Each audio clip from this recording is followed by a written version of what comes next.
everyone. How are we doing? At 1 a.m. Eastern time. I'm very early, as you can see. What's going on? Straighterade, Lib and Learn got pretty cringe tonight. Lib and Learn, more like cringe and learn, am I right? Is there any other kind of Lib and Learn episode? Not that I'm aware of. Let's see. How are we doing? Someone complimenting my intro music? What is going on?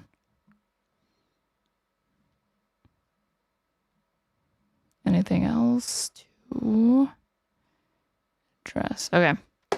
So, we will be continuing a review of the debate that I had with debate god himself, Andrew Wilson, on Tim Pool that I was ambushed with over the topic of, what's that again? Feminism is destroying America. It's reviving wokeness and introducing communism. Yeah.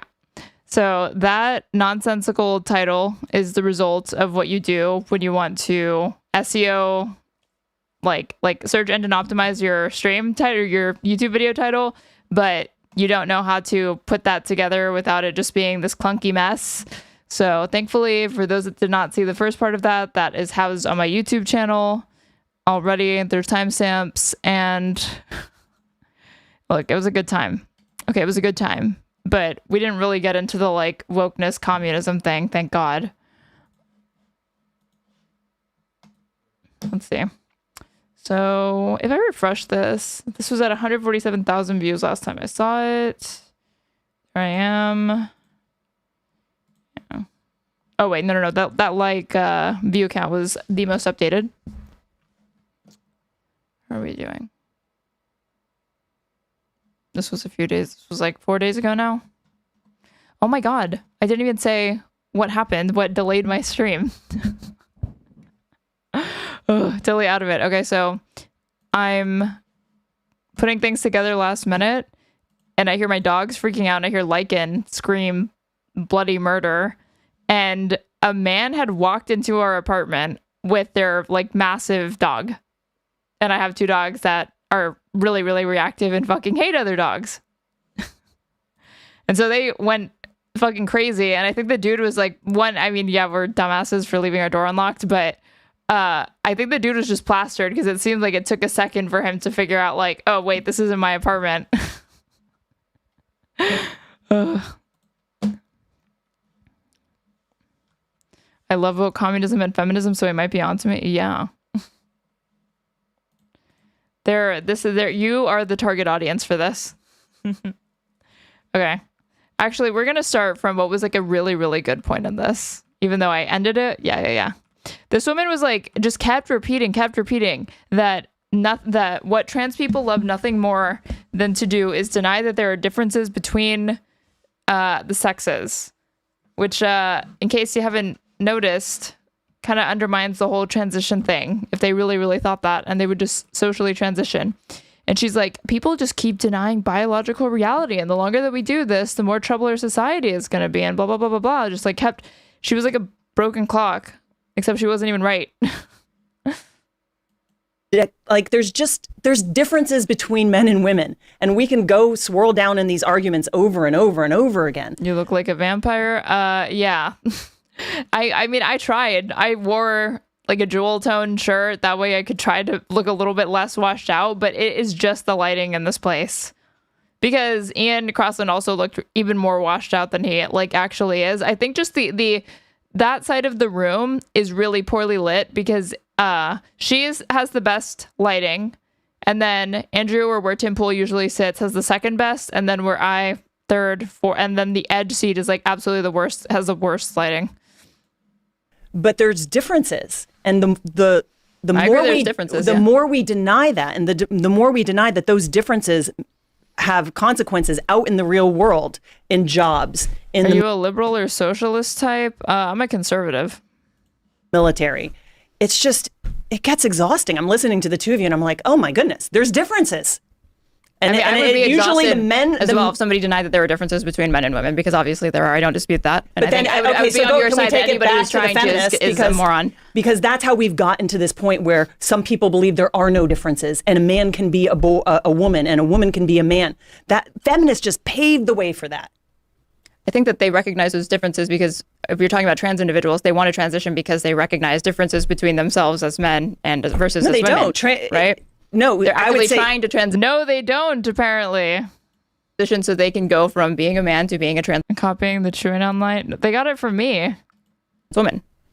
There's no such thing as a trans woman. What you just said, if they really don't believe that there's any difference, why would they ever transition? Well, the argument is if you're a gay man, why can't you just... Now we're talking about sexuality?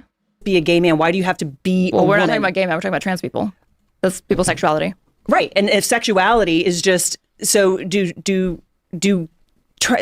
do trans women want to have sex with? Dude, this is so painful to watch. She was like short-circuiting by this point. I cannot believe, again, this woman has a master's degree in public policy and works for the Heritage Foundation.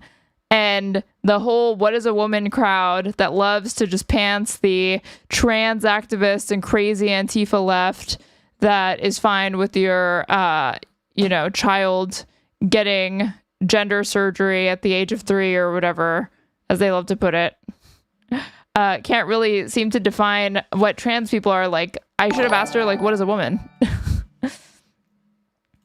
Gator Highlights, thank you so much for the $10. Every time I need to go to bed at a reasonable time on the East Coast, Straight starts streaming. Funny how that works. Anybody? Again, sexuality. I'm only talking about, you said that there are these people that think that there's no differences between the sexes.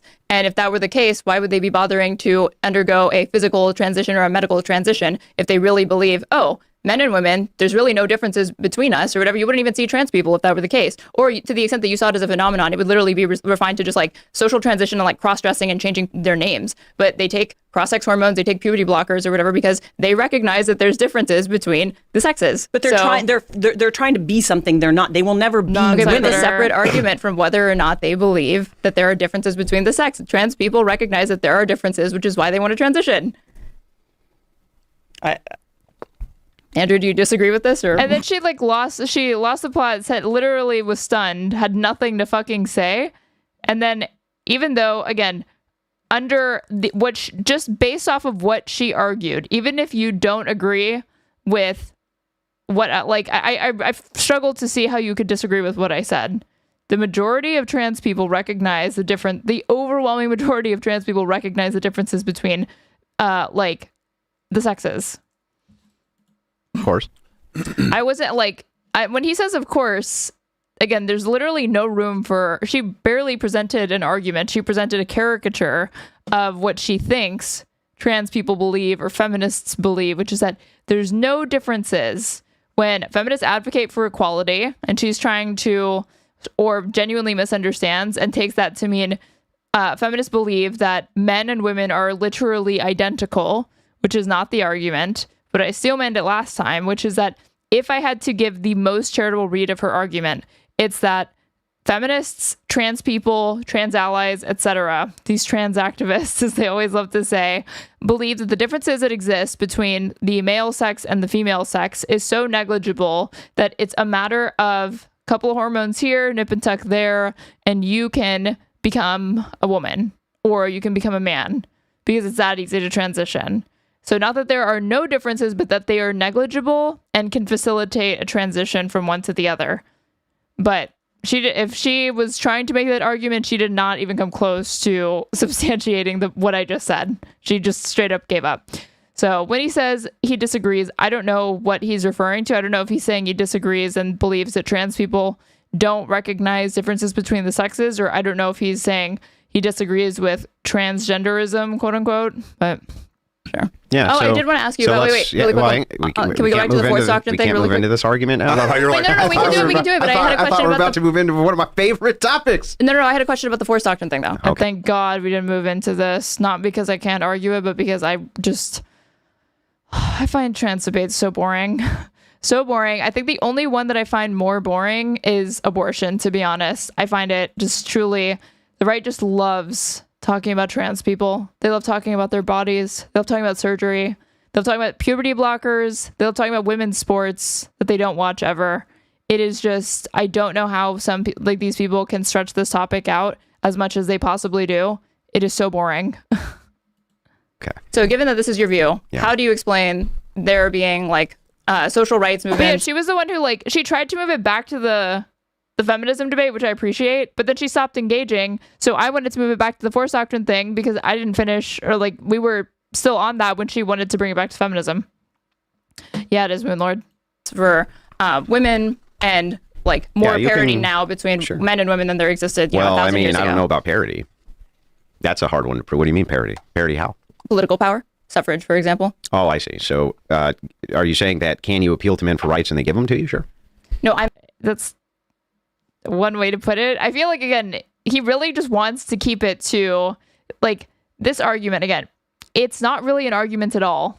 It is what he views to be a internal critique of feminism that points out the inherent contradictions of this ideology and undermines it entirely, and it collapses it on itself. The thing is, I don't understand like why he's so cagey about the normative implications of this, because every time I tried to get into it with him, he did not want to engage, which is like, what are we supposed to derive from this descriptive observation if I grant it all to be true? I'm asking you, how do you explain different social movements that women appeal to men for rights and got them? Yes. Because I said like there's more parity now between men and women than there was like 100 years ago. And he said, parity how? And I said, well, suffrage, because men and women are nominally equal under the law in the majority of respects, right? And he said, if you're saying women can appeal to men for rights, then yeah, but it's like, again, that to me obviously suggests that he sees women as inferior or unequal to men, primarily because of either his religious teachings and beliefs or the fact that they are physically not as strong as men on average. But they were appealing to men for them. Right. And now they want to deconstruct the patriarchy, which is the same thing they're going to end up having to appeal to again for rights. And it's just going to be a vicious cycle. They're going to appeal to men again, and then they're going to appeal to them again, and then they're going to appeal to them again, and then they're going to appeal to them again after that, because that's all that they can do. And any time collectively men decide to not let women appeal to them, they don't have to. And there's nothing women can do about it. And that's the actual fact of the world. Now, you may not like it. You may say, that Andrew, that's immoral. Andrew, do you morally support that? You can make all those claims if you want to. No, but the thing is like, again, he tries to be like, it's just an is claim. It's not an ought claim. It's just a descriptive observation. It's not a normative claim. But it's clear to me, based off of the other content that I've seen from Andrew Wilson, aka Big Papa Fascist, and I've watched this man since the early days. It's been a while since I had like watched a debate from him, but it's clear that he derives a lot of the normative positions that he holds from this, and I don't understand.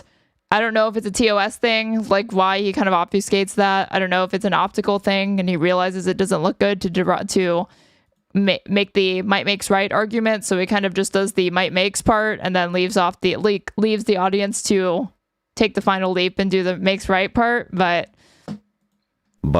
this is a descriptive truth of the world, is that if men decide that you don't have rights, you don't.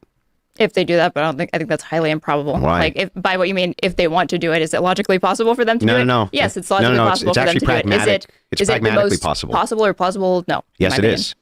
Yep. No, because here's the thing. There are so many. The thing is, the only controversial thing about force doctrine is that he's saying only men have access to the domain of force and the monopoly on violence. Women don't have access to this, but when you conceive of this, I think a lot of people are picturing like young, healthy people. They're not thinking about the fact that if it all boils down to force, that yes, on average, that will be the state of affairs, right? But as far as how it would actually play out practically, okay, and I don't just mean like historically or whatever. I'm talking about like how that would play out now if we kind of just snapped our fingers and people were open to this sort of brutocracy that he's talking about, where it is literally survival of the fittest, as in the most strong, then you would see male oppression under this, not only for men that are physically weaker on average, but also older men, also younger boys. They would not be able, who are not men at all, but they're children. You would see that because if it's all coming down to force, and then older men past a certain point are going to lose the ability for them to enforce their own rights. So you'd actually see both men and women having young people in particular having supremacy over older people, for one. And within the young men and women, then you would probably see young men having supremacy over young women. But they would like just the fit would be have supremacy over disabled individuals, older individuals, It would depend, like on average, again, still the men would be stronger, but it's not as simple as they're saying. Like there's different things to introduce that would make this a little bit more complicated. Yes, no, because like Ian was saying that there would be defectors. You would see there would be plenty of men, and probably men that you would call like feminized, sissy men, etc. Gay men, men that don't see themselves as benefiting from patriarchy or whatever, that would be totally down to join this women's liberation movement. Okay. And I understand the similarly, argument. You'd find women that are like, yeah, fuck this, I don't want equality. I'm going to support men. But can we point something out, which is also an objective truth, that it doesn't matter. Objective truth. It's not a guarantee of victory because you have some men who defect, and it's not a guarantee of victory because you really don't. And I never said it was a guarantee of victory. Don't want it to happen. The fact no victory is ever guaranteed. The nature of warfare and political conflict is by its very nature unpredictable. You can make, assumptions about what is probably going to happen, but as far as how it actually plays out, again, there are countless examples of the larger party to a military conflict not prevailing or not prevailing as easily as they believed they would. As I already mentioned earlier in this, the United States versus Vietnam, trying to, with the objective being, opposing the domino theory and trying to prevent the spread of communism. So did we make a significant dent into the Viet Cong? Yes, militarily. Were we able to accomplish any of our objectives? No. So what was the point? Or if you look at the Afghanistan withdrawal, we're there for 20 years. We spend, I think, on average, $300 million a day was what the total cost of that ended up averaging out to. The second we leave, it instantly falls to the Taliban. It all falls apart because the force holding the territory means nothing if you've not actually done the work of nation building, if you have not actually gotten the population to be more sympathetic to you than towards the other militias that have access to arms, political power, money, credibility among people, etc. It's not that simple. Matter is that we've had many republics in the past that have failed, and no victory is guaranteed. They end up coming back, right? It ends up coming back to the idea of force, and then you have empires, and they end up falling because it comes back to the idea of force. And while all this great, but like even in that, empires explain how empires fall. Then, if it comes down to force, he didn't say. He just says empires have fallen, which is true. But it comes down to force. But did those empires fall because they lost the ability to maintain a well-organized militia? Is it because of an outside power that had more force and exerted it over them? Like what empire specifically, and what were the details of how it fell?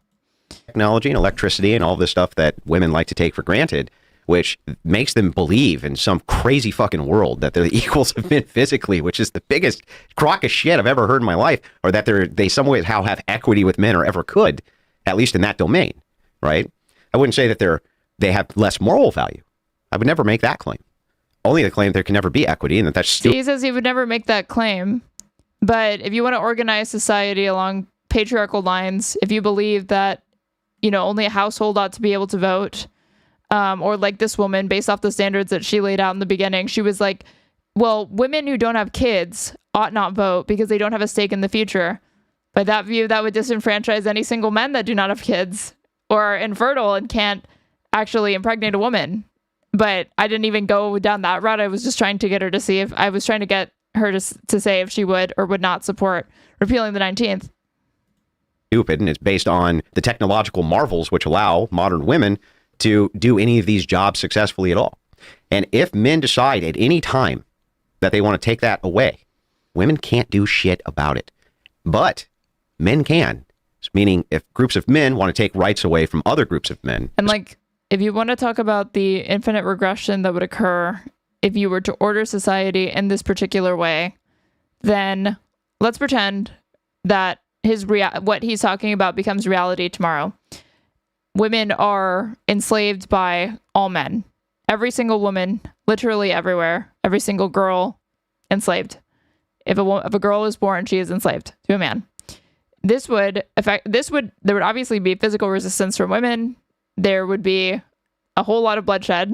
It would effectively be, it would probably be a genocide of women globally. But that would significantly decrease the population of women, eventually to the point that they're having trouble with the replacement rate.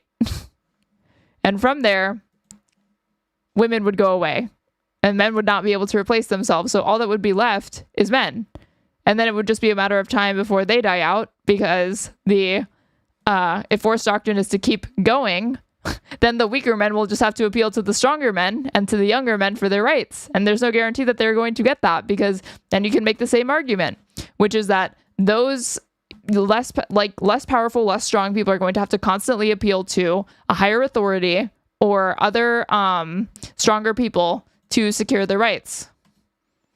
And it would be that all the way down. You would also get this in the way he's like, it's just patriarchy all the way down. It's an infinite regression. You would see that as well with men. As collectives, men have choices there. We have revolutions. We fight them. We kill them, right? Or it's they not kill always us. as simple as like the stronger party winning, though. I was going to bring this up while you were talking, like an example of like, okay, the Vietnam War, right? By all metrics, but previous to that starting, it would be rational to assume that the United States is going to crush the Viet Cong, right? But they did crush them. Yeah, there were tons of deaths, obviously, but the Viet Cong were able to make significant dents. I wasn't making the argument that the Viet Cong didn't incur a ton of casualties, both civilian and combatants. But one, low morale. Two, men did not have the training to understand how to effectively push back against guerrilla warfare tactics. And he even will admit in a second that like we didn't achieve our military objective. So, but he's like, just let him talk. And cause high casualty rates. We had to have a lottery to conscript men to go fight in this war that they were not really interested in fighting. The Viet Cong had a ton of women in it, so it's not, even though you can, here's what actually, you can have high likelihood that one party is going to succeed or another, but like, would you say like first of all, the United States won the Vietnam War? Let's revise a couple things. The United States lost our objective of the Vietnam War, which was to stop the spread of communism. That's true. I agree with that. We fucking crushed the North Vietnamese army and absolutely fucking destroyed the NVA. Yes. Okay. Yeah, that. But all of that was pointless. What is the point of exerting the force if you don't actually secure the political win that you did it in the first place? That was the argument that I was making. This isn't really cut against it. Okay. Brutally and quickly, and you don't even need that hypothetical. The Middle East already does what he's saying. In reality, he's observing reality and not arguing for it being moral. We have an Andrew Wilson enjoyer in chat. Ignis316. I know that. He just said, I'm not arguing for it being moral. I would never make that claim. I'm saying that all of his prescriptions, given that he says that, again, this is merely an internal critique of feminism, is like the point he's trying to get across. But given his other parts of his worldview, given other ways that I know that he like argues that society ought to be ordered, I do think that he derives a lot of normative claims from this view. I think to the extent that he says, I would never make the argument that women are morally inferior to men, he may have the view that a lot of Christians do, which is that men and women complement one another, and it's not a matter of one being like less moral or less worthy of like human consideration or less dignity. They just have different roles, but these different roles relegate women to roles of subservience primarily, and men to roles of the patriarch, the leader, in a family unit or in a polity. It wasn't even close. And if we wanted to level all of Vietnam in 3 weeks and kill everybody in there, we could have done it. Okay, but the whole point is to use force to bring about political outcomes. This is literally just like, if we wanted to bonk everybody on the fucking head and get our way, then yeah, that would work. But you could do that. You could decimate a population. But this also ignores the practical reality of how radicalization manifests, how, crushing a population like that, especially with, international cooperation, somewhat, especially post-World War II, that would not bode well for the United States, because you could potentially start another world war. For every single unarmed civilian that you're killing, especially when people don't even believe in the cause for war, you are creating more adversaries. Other countries have nukes. You're creating nuclear adversaries against the United States. You are attracting more people to be sympathetic to the side that you were attempting to crush and repress. There are entire military manuals that talk about this, discussing how to do crowd control, how to effectively disperse riots, protests that are getting rowdy, And even though the kind of intuitive feeling is, oh, when you need to get a crowd under control, you should use rubber bullets, you should use tear gas, you should use force to quell the crowd, right?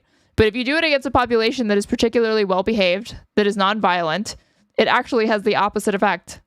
So yes, physically, the physical result of using force on another human being will result in them being killed or seriously injured. It will result in casualties. I'm not disputing like the law of thermodynamics here. I'm saying what it does as far as the reciprocal reaction to any people that live, that witness it, and are in proximity to whatever is exerting force. We had a specific objection or objective, which was a police action, and failed in that. That's not factual. We lost that war. I mean, when he said, I'm going to revise something, that was literally historical revisionism, because to emphasize the fact that there was military force that was exerted over this region and prevailed when you're just looking at the force, ignores the broader picture of that war. It is historical consensus that the United States lost that war. Nobody thinks that there was a stalemate. Nobody thinks that the United States, no serious historian really argues that the United States won the Vietnam War. That objective. The military is not designed to be a police force. They suck at it. Historically, all militaries have.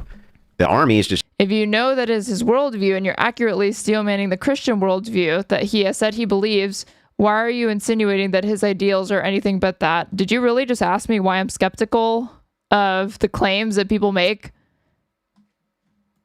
Designed as this big giant machine to roll over everything and fucking crush it into dust. That's what his job is. It's not there to police populations. That's what policemen are for. They police populations. The military's not good at that. Never has been. But if you're asking me if we're appealing to force doctrine, oh yeah, we could have crushed Vietnam like it was nothing. MacArthur could have invaded China and crushed them too if he had wanted to. The thing is like, ultimately it's always coming back down to the idea of force and who has the monopoly on it. And I've never seen any historic evidence ever that women have ever had the monopoly on it, nor ever successfully fought for any sort of independence or freedom where they don't have to appeal to men. But I've always seen men do it where they never had to appeal to women.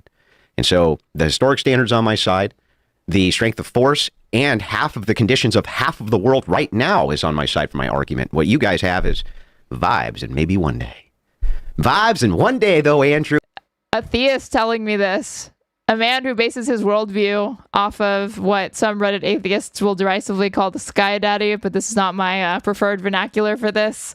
Off of God, off of literally a leap of faith, a lack of evidence, is absolutely hilarious, but I did not really engage too much further because I'll debate this with him one day, I assume, but I want it to be a 1v1. I don't want there to be Ian or Jennifer jumping in at any point because I really can't I need to be able to like really linearize and be able to have a like deep back and forth with him to be able to interrogate these claims, and I just didn't feel like there was a space for it. Through one day we'll be able to overthrow that evil patriarchy with fucking robots and shit like that. You can be skeptical, obviously. Well, no, I can't, right? Because every single time I try to be skeptical, you're going to jump on my ass.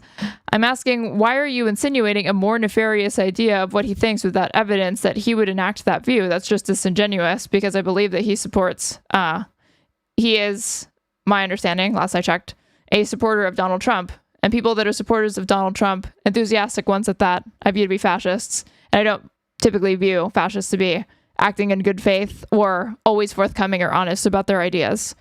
And I'm sure he feels the same way about me as a filthy communist and a filthy feminist, and he's free to do that and make the argument. And it's like, I don't think so. But that's just me. I think in regards to like maintaining authority, you need the strength to seize the authority, and then you need the wherewithal to maintain the authority. And that's more of the feminine energy of the leader. And he agreed with that. I mean, that's basically what I'm laying out here with the fact that military force and might is not enough. You need to be able to actually, like he's saying, police a population, control to some extent a population.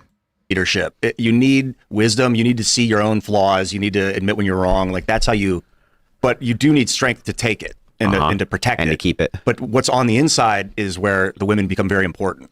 Well, this is not what's in dispute here. What's in dispute here. You rubbed it in Pisco's face. You debated Andrew Wilson before him. No, I have not. Maybe I should. It's not whether or not you can craft societies in which men grant women rights. Because I would argue that obviously we can Thank you for the follow, Bing. see societies right this second. We live in one where men grant women rights. God, I don't want to interrupt you, but God grants the rights in our society. Oh yeah, does he? Well, that's what the Constitution says. Well, the Constitution How could you not love Ian? He's so cute. operates on an axiom The Constitution came before God. that all men are created equal under God, right? This is axiomatic. I'm not saying, I don't think it's grounded, and I don't think it's well philosophically grounded. While I, as a Christian, would argue that there's some positive rights, or at least could argue that there's positive rights. From her view, there isn't rights at all. From your view, rights are a social construct, aren't they? I mean, rights are whoever is able to enforce them. That's right. So it's a social construct. But I don't even really dispute with you with the force thing. Like, you know, who determines a right? Is that by divine right, by God or whatever? But like, as far as like the practical reality of like who can enforce their rights, that really comes down to force. I just want to make sure we get this clear. Is a right a social construction from your view? We make it up. And then we have guns and say, do it or else. Or these people are allowed to do it or else. There's something about... There's like a conflation going on here that made me hesitate, in the sense that obviously I believe that people have inalienable rights, human rights, but where he was going, this like he's like guiding me towards like a presuppositional debate that I didn't want to have, because that also turns into like an atheism debate, it grounds out to preferences, truly. My answer intuitively that wants to say no, I don't believe it's grounds. Like, I should have really I should have at least gotten more clarity on like what by objective truth. What do you mean by objective truth? By this notion of grounding. What do you mean by grounding? Ground in what? With respect to what? If it's just like a social thing or a social phenomenon or construct. I don't know. Not divine command theory though, so I'm not sure. So you can't ground it in anything, can you? I guess not. No. Yeah, because you just make them the fuck up, don't you? What do you ground? Again, you're a theist, dude. You have your book that you appeal to, that was written by men that claim that make like supernatural claims about the divinity, etc. within it. And Muslims do the same thing with the doctrine of Islam, and Jews do the same thing with the Torah, and Buddhists do the same thing, and Shinto this is just literally every single like Jainists do the same thing. Why is yours only seems to be the predominant force? Not because it's objectively true, but because it is just more common. Grounded in. Well, I ground it in God, but I have a different worldview than you. And when we're debating this, we're debating it from the prism of our worldview. While I, as the Christian, might be able to grant that there are rights, why should I ever grant them to you, commie? You don't believe in them at all. Like, he wasn't engaging with me at all here. What is the point of this? Fuck up, don't you? What do you ground it in? Well, I ground it in God, but I have a different worldview than you. I ground it in God. This is like a nonsense statement to me. I ground it in God. Again, what is meant by ground in this respect? And in God, you mean like the Christian God, right? Why should I care about that? I'm not a theist. Which I go on to ask him, why should anybody care about that? That is your subjective preference. And when we're debating this, we're debating it from the prism of our worldview. You will, religion by definition will never have evidence. Jesus Christ lived. That is a fact. He's a historical figure. Whether or not he's a prophet is a matter of belief. That's not something you could prove. It is by definition something that you take absent evidence and just believe for the sake of believing it. So you can't prove this either. While I, as the Christian, might be able to grant that there are rights, why should I ever grant them to you, commie? You don't believe in them at all. From your view, if I take away all of your rights, we just made them the fuck up anyway. I feel like that's a highly reductive way to characterize. And again, if it's coming down to like, if we're going to introduce like the aspect of religion, Christians are not the predominant religion in this world. There are 8 billion people globally. There are not 4 billion. I don't believe there are 4 billion Christians globally. There are probably more. Let's see. What is the largest faith?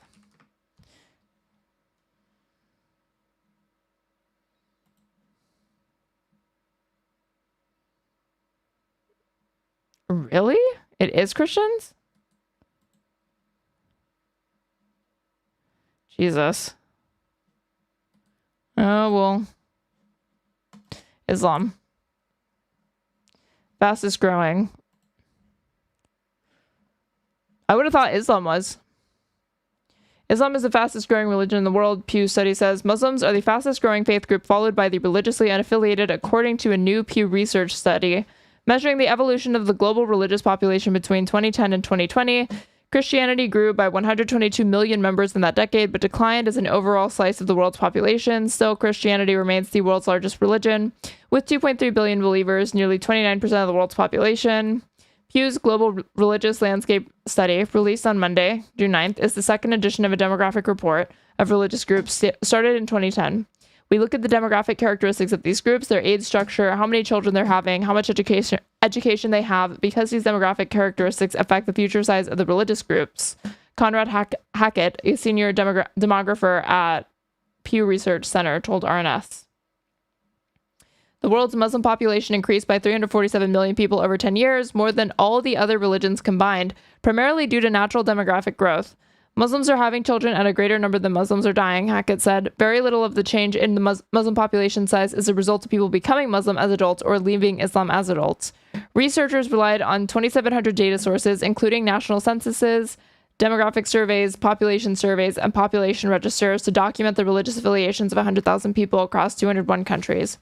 While questions varied from one survey to another, most participants were asked about the religion with which they identified. So given this is the case, right now, they're the most widely practiced religion in the world, but, Christianity, like Islam, has different sects. Like, he just said to me, like, as a Christian, why should I grant them to you, commie? But in the not too near future, apparently, he could be sitting across the table from somebody who believes the doctrine of Islam, a Muslim, and that Muslim could be saying, a Muslim man could be saying to him, why should I grant rights to you, Christian? You don't even believe in Muhammad, in Allah. I'm sorry, you don't believe in him at all, from your view. But yeah, like 31% of the world is still not a majority. That is still 70% of the world that doesn't agree with you. If I take away all of your... That is only when it comes to like a relative to other religions. It is the largest, but it's still not the largest in the world. It's still a minority. Right? We just made him the fuck up anyway. I feel like it's a highly reductive way to characterize my arguments. I'm sorry you feel that way, but how is it not the case that from your view, we just made him the fuck up and not... I should have said that is a highly reductive way to characterize what I just said. Grounded in anything, and if I take him away, how's that even immoral? You conceive of these things and look at them through lenses that I just don't find useful, or I have not thought to do so. From the Marxist lens? They could be useful. No, I'm saying from a Marxist material sense, yes. But I mean, my general opinion on rights is that they're useless if you only have them de jure, but you don't actually have a way to enforce them. Or similarly, it is, I wouldn't say equally as futile, but it's also a precarious position to be in where you can enforce your rights, but you have not actually secured the legal protections and the de jure actually gotten them ensconced in writing in a constitution, et cetera. But how is it not the weakest sand on earth? What is even the point of this debate? To expose evil feminist lies. To say that we... And the wickedness of women generally, right? Need to enforce these rights that I just made the fuck up. Because they're not grounded in anything. I just made them up. And what does grounding mean? Grounding. They're not grounded in anything. Oh no. It doesn't mean anything. Not to me. Not under my worldview. It doesn't matter. I think that them being grounded in God makes it more superior. I think... It doesn't make it more legitimate, more superior to, like, most people, again, don't conceive of things this way. This is not to speak to whether or not it's correct or whatever. This is only to speak to whether or not, as far as him being like, why should I appeal to you? Why does it matter? Because the more persuasive person wins this. It's about reaching mass movements of people. And the people are becoming increasingly secular, and if they had just sort of a like crash course on this stuff, yeah, I don't think that most people are going to come to accept or believe in metaphysical truths, quote unquote, about the world. They're not moral realists. That the only argument that you can give to men, the benevolency of the patriarchy, is the entire appeal from people with your worldview is to appeal to us and our view, who believe in rights because of God, and say to us, don't we deserve them too, even though we don't actually even share the view? To which I tell Christians, no, fuck them. Give them nothing, because they're appealing to your benevolence. And they should beg for you to be as benevolent as you are, because from their worldview, they have nothing to ground it in. Like you said, you have nothing to ground it in. You just made them up Why should I believe him? Why should I believe that you have a right to do anything? You don't even believe you have a right to do anything. Why should I believe in like divine command theory and that because God says it is, then it is? That's the beautiful part of the argument. You don't. Because if we're operating... Okay, like that literally was just not responsive to what I said. Why should I believe in divine command theory? Really, why should I believe in moral realism? Why should I accept moral realism? Why should I believe in epistemic and metaphysical truths that you assert to be true with no evidence? Why should I care about this this grounding thing? What is this objective truth shit? But why should I, he says, why should I believe them to me? But it's like, why should I believe you? Why should I believe that you have a right to do anything? You don't even believe you have a right to do anything. Why should I believe in like divine command theory and that because God... I was saying like, make the argument to me. Not, as it is, do I believe this thing? Make the argument to me. Because yeah, I am strategically closed off in this conversation because I'm not a theist and I probably never will be. But if there was a good argument, I could be convinced of it. So present the argument to me, Andrew. And he refused to present the argument to me. That's the beautiful part of the argument. You don't. Because if we're operating off... It's like, that's not an argument. That's an observation. Of your view. Why should I? I'm just gonna grant that's false. Who cares? If we're both building it off of a house of sand, and I just made up divine command theory, and you just like I didn't say it. Like it's like I was the one trying to grant it to him. Let's say you're correct. I'll grant everything. There are epistemic metaphysical truths. Okay, so how do you come to convince people to accept these truths that they're not seeing? And he like said, I don't need to do it. And I was like, I'm not asking you if you need to do it. I'm asking how you intend to. What's the strongest argument to convince people of this? Which, by the way, I don't believe in divine command theory. But if I did... I'm sorry. Okay, if I did. If I just grant that I made it up, it doesn't help your position a bit. What is divine command theory? It only helps my position. Hang on a second, Ian. 1 second. It only helps my position. Sure, I made the whole thing up. How's that helpful to you? Well, I'm asking how... I wasn't saying it's helpful to me. I'm saying, I'm asking, how is this helpful to anyone? Intend to spread this to people that don't believe in your worldview. With this argument. Because you're going to have to appeal. You're going to have to appeal to my worldview, whether it's true or not, because it's the only one, right? Which I'm going to postulate. I'm going to ground rights in. You just got done saying rights are not grounded in fucking anything. So if that's the case, fine. And again, only like, moral realists, people that care about Christianity in this respect, are like.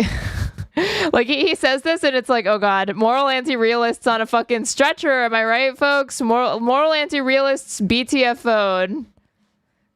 Objective reality enjoyers prevail again. I don't think most people care about this, to be honest.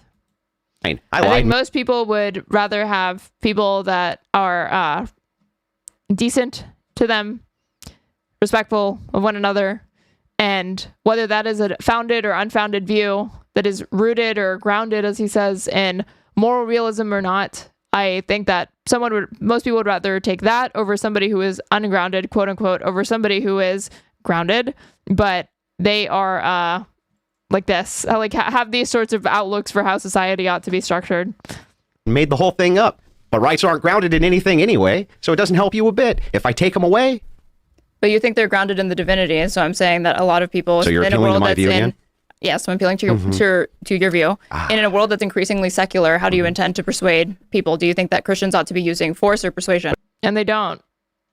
They don't intend to persuade people. They intend to elect strong men and authoritarians like Donald Trump, who will non-democratically put these changes into place and make it difficult for them to be resisted because they have the monopoly on force because he's the head of state with immunity. That's a reality. They don't care about democracy. They don't care about enfranchisement. They don't care about, fraternity. They don't care about Enlightenment principles, and he's fine with that. Like, I don't think that he understands himself to be, a classical liberal or anything like that. Not memeing when I say that. Really, because there's only ever been, he supports repealing the 19th. There has only ever been one constitutional amendment that has been repealed, and it was the 18th Amendment to repeal and roll back prohibition because we needed to collect tax sales money and it wasn't enforceable. But you need supermajorities to do that. Supermajorities mean, like, that includes, since women can vote right now, you would need to convince a lot of the population to vote to get rid of their own right to vote. That would take generations to happen. You would really need to, like, society would have to start, like, undergo a Christian transformation, and it would still, even going like very, very fast, it would still be a very slow change. And by the time you get that in place, why do you need to repeal the 19th Amendment? Society is Christian. You're at the point where you have super majorities of women that are willing to vote to give away their right to vote. At that point, you don't even really need to strip away the 19th Amendment. You're already, so like, when you want to invoke it, you can't. Not without the basis for repealing the 19th applying to non-white people, which even these men wouldn't stand for probably, as well as like disabled people, and like single men wouldn't be able to vote. Like they're like, so they can't get access to it now. It's not even going to bring about the outcomes that they want, because if they think, oh, women are to blame for the liberal choices that have been made, no, not entirely. It's a lot of non-white people as well. It's like black people that are responsible for, you know, Democrats getting in office in a significant way. It's young people in general. Trump has not got, I don't think any Republican candidate in the last, like, I don't know how many elections has ever gotten the like majority of the youth vote. Trump came pretty close, but it was like 50-50. So then you only have again, trying to repeal the 19th Amendment. But by the time you get access to it, it won't be necessary. What do you mean? I'm sorry. Me? Why do I need to do anything when the view of my opposition is that they have no rights, can't ground them in I'm not saying that you need to do it. I'm asking you how you intend to. This is how I intend to do it, by pointing out that you live in your whole house is built on sand. Persuasion. And you have to literally appeal to me. Well, even if I used force, you have no appeal against that. Nothing's grounded in anything. It's all made the fuck up. What does that mean? Nothing is grounded in anything. You're talking about ideas in people's heads, not material realities. Sure, yeah. Like I say, I sleep fine at night knowing this or whatever. I guess I would consider I'm like a moral. Crewfest 2009. You're going insane in chat. There's a link to the Discord that's in my YouTube description box. You can join it. Head to the waiting room and come on the stream and talk to me about whatever it is the fuck that you're saying. You're going insane. Okay, we can talk about this. If you don't debate me, I'm gonna ban you in 5 minutes. That is how it goes here. So I will see you then, or I will see you never again. Anti-realist, I don't believe.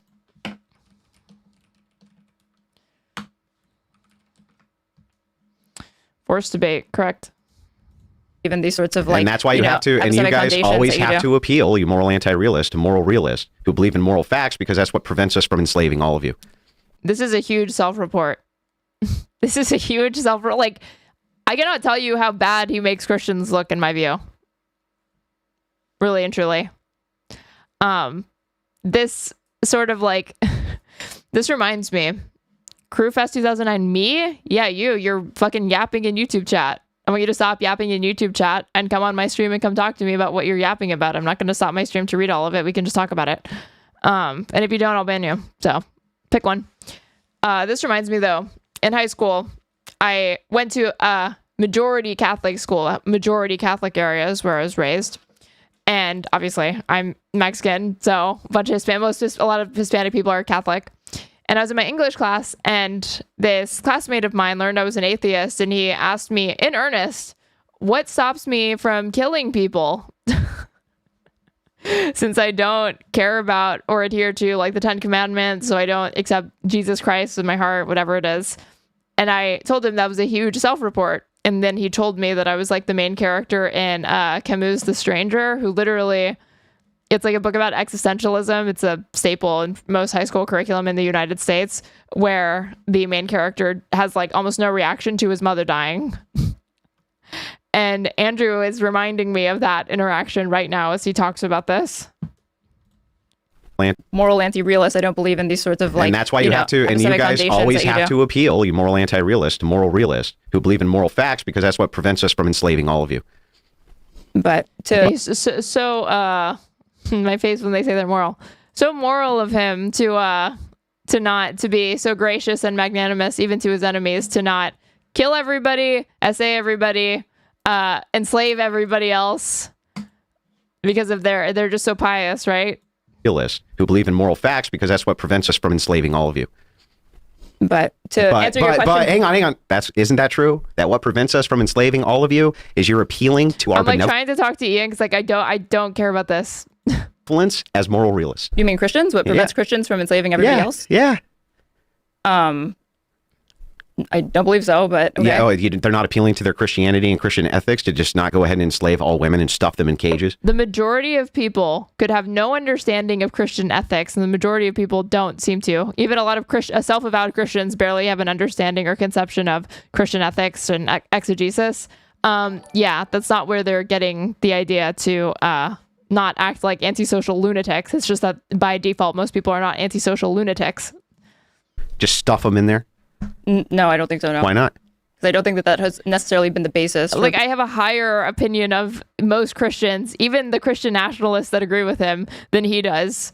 Because he's basically saying it would descend into, anarchy, violent anarchy and chaos, were it not for his spell book. It's not true. That's not what motivates people to do things. People arguing for equality or whatever. I don't think that you're presupposing that it's always been by virtue of appealing to the. He's so stupid. Christianity has been used to justify killing and war for a millennia. Yeah, that's the other thing. To Christian benevolence, ethics, etc. Never seen any appeal that was not dogmatic and religious for why women have rights ever in all of human history. You could also set this dynamic up with the only reason why black people have any rights is because of white people. But feminists don't believe that men, literally MEN, confer rights to individuals. They believe that people have inalienable rights, which are grounded probably in a subjective moral preference for the majority of feminists. But they believe that man, humanity, has these things, not that men grant them to them.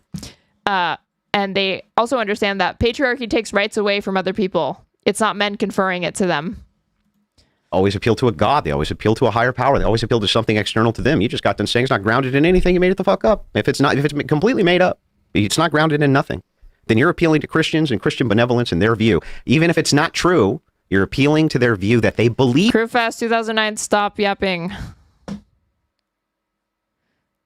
Oh, wait. I just saw that you said you're turning your PC on. It's 2:00 in the morning. Well, you don't have to do it. You could take the ban. And I would unban you if you sent an email to me or whatever after a day or whatever. If it's true, to not just stuff you in a cage. And if you said that's wrong and they asked you why is it wrong, you'd have to say, I don't know. It's not grounded in anything. I just made it up. And that's the most persuasive argument on planet Earth, in my opinion. I think that the founding fathers... It's not persuasive whatsoever to me. It is a dumb, nonsensical observation that most people don't give a fuck about. Sat around and had this conversation. But again, what do I know? I'm just a godless commie. They're like, look, we know through all human history, rights were dictated by who had the guns, who had the strength. We have to change. Bro talking about stuff being made up while he justifies shit with religion. I know. It's like low-hanging fruit to have gone after it for this debate. I didn't care to get into that debate because it just turns into an atheism versus Christianity debate. That because it constantly Goblin King switches hands, the next strongest guy overthrows. Oh, so they're like, let's say it's from God, or they really believed it. I know they were Christian dudes. Not all of them were Catholic or anything. I mean, they were all their own. Thomas Jefferson wrote his own Bible. What's that? I said very few were Catholic. Yeah, so they said let's just appeal it to God. Whether or not it's true, I don't know. I don't know what God is. But they knew that the moral order depended on a Christian worldview.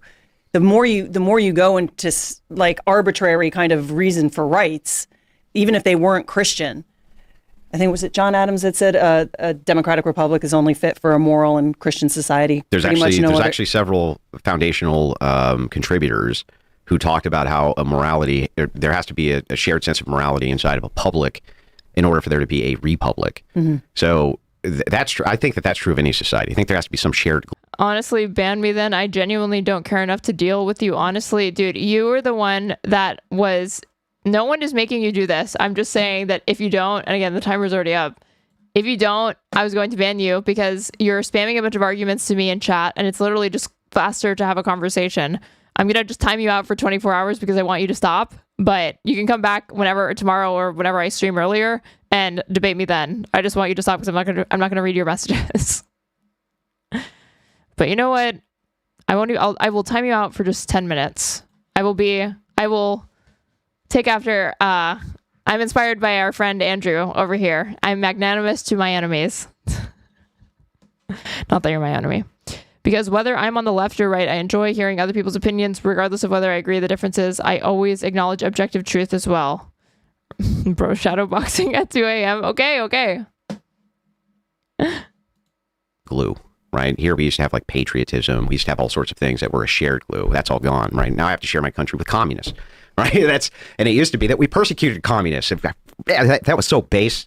We get back to that. You've gone soft. That's normally a permaban. What happened to you? You'd slay 10 chatters before the first one hit the ground. Well, I took mercy, as a good Christian would, on this particular chatter because they were booting up their PC, about to come on and talk to me about this, but they weren't exactly like shouting that I was wrong from chat, which is usually what triggers the Discord or ban. They were just saying a bunch of stuff that I was like, stop saying a bunch of words. Just come and say it to me in person, or like on stream. It's easier. But since it's 2 a.m., cutting some slack. Can we get back to fucking persecuting the commies? But the point is like, this type of poison, in my opinion, is so invasive to the fabric of the United States that people who literally tell me they can't ground anything in nothing, know that they can't ground anything in nothing, that there's no such thing as moral facts, then tell me it's wrong if I stuff them in a rape cage. And it's like, what are you talking about? That's the stupidest shit that I've ever... The absurdity of like, dude, what are you talking about? You're talking about fucking rape cages and like this is my political enemy. What are you talking about? The majority of people see this shit and they're like, what the fuck? You're saying that the only reason why people are not going around, we're not in a constant state of total war is because of the Christian Bible? Yeah, I don't fucking think so. The reason the people, again, have higher opinions of themselves than Andrew does of them, clearly. And that is not what is stopping the majority of people from enslaving one another, putting one another in R-word cages. Yeah. Ever heard in my life, but that's my opposition. Why does he have R-word cage ready to go? They always do. Unfortunately. And so they appeal to the benevolence of those like me in order to prevent us from doing the thing that they don't want, that they don't even believe. Again, the benevolence of people like him. So moral, so magnanimous, so kind and fair to his enemies, like me. We'd love, but nothing more but to stuff in a gulag. We shouldn't do because there are no moral facts. That's the retarded state of the world that we're in. And Andrew is very magnanimous for not stuffing lowly communists like me in gulags and whatnot. Were you always? Yeah, well, I mean, from your view, how is that anything but benevolent? Why shouldn't I? As a moral From your view. Ungrounded from your view. Realist, why shouldn't I do that? What would make that immoral? Tell me. What would make it immoral as a moral anti-realist for me to stuff your ass in a gulag? You evil feminist. It's a more consequentialist outlook that I think that based off the outcomes. Wait, there's no moral facts, right? No, they're not real facts now. So then there's nothing I'm really doing that's immoral, is there? Why does he conflate anti-realism with nihilism? Those are not the same things. He has this fatalistic, I don't know if it's an intentional straw man. I don't know if it's a genuine misunderstanding of moral anti-realism. I would be surprised to believe that because Andrew does have a more than rudimentary understanding of philosophy. It's not that he lacks the smarts. It's really not that. So I feel like he is disingenuously conflating it, moral anti-realism with nihilism and thinking that nothing matters just because it's not grounded in, objective reality, quote unquote, whatever that means. No. Oh yeah, that's highly no. I disagree with you. I'm saying the gulag, is that immoral? No. It's immoral, but not under the same framework. It's immoral by virtue because it is my preference. Like I'm not hiding that. I'm not using the same the moral realist framework to say that it's wrong. It's wrong for other reasons. Mm-hmm. Yeah. Do you believe in objective truth? No. No. Is that true? No. To people that are watching, I shake my head. There's literally no other logical answer. Answering anything other than no would immediately entail a logical contradiction. If you're saying it's objectively true that there is no truth, that is literally a self-contradiction. You cannot deny objective truth while making an objectively true claim about reality. The position would literally collapse under its own weight. It would be incoherent. So obviously, is there objective truth? No. Do I know that to be true? Also, no. So you believe in it? You don't believe in objective truth? Are you like a math realist? Hang on, and I ask you if that's true, and you say no, that's not true either. So I can't believe anything you say, and you don't believe that there's any such thing as right. That we can't believe anything that one another says. But it's wrong for me to do something bad to you, even though there's no moral facts. fucking genius. This is your opposition, ladies and gentlemen. These are the communists who are taking over academia and teaching your kids. So wait, well, what he said, or what he is asserting, is that, if you, being me, if one does not believe that moral facts exist objectively, then you have no grounds to say that anything's really wrong, right? But that is only true if you presuppose certain premises that I didn't bother to call out in this conversation because I didn't come here to have a presuppositional debate. In the moral realist definition of what is wrong, right? It like they take objectively true in the same as like, again, physical facts almost. But this is what moral anti-realists reject. So obviously, to be the objection is circular. Wait, what's your, what if you believe that, then I think that goes to show that there are, more powerful means. Like, moral anti-realists don't think that nothing matters. They don't think you can't criticize one another's behavior, or that any talk about morality is like meaningless. That's the straw man that the moral realist constructs to try to commit you to. All they're saying, and like, I guess all that we are saying, some immoral anti-realists, is that these are not any objective truth claims or whatever. They are not descriptions of objective moral facts. And to the extent that this exists, we can't access it right now. Even if I granted that it exists, we don't have a way to access it. First, to be able to enact your political will amongst the masses and the population, you're saying that there are soft power and institutions that you can access that can erode these sorts of protections for Christians, for moral people, etc. And there's not even a single drop of bloodshed. There's not a bullet shot if they ever. wanted to be. But there could always be a thing that happens in reality. There could always be. That could always happen. True. Thank you for your contribution, lady. Can you go back to shutting the fuck up? If we wanted it to be. Not, and you got to appeal to. You got to They're appeal. using soft power, and that in and of itself is pretty strong. But what will win, soft power or force in the end? Force okay, it would, again, it is not like force. They're acting like force is like it's exactly that. It's a last resort, or it ought to be, right? If you have any sort of pragmatism or strategy, force is supposed to be a last resort, not a first one. Win, but I'm saying that I don't think that to argue that like force is more important in the 21st century for controlling mass movements of people and populations is a bit silly, in my opinion. It comes down to that in the end if things descend into a state of war. But really, propaganda, advertising, industrialization, literacy, like these things are better tools to help you control a population.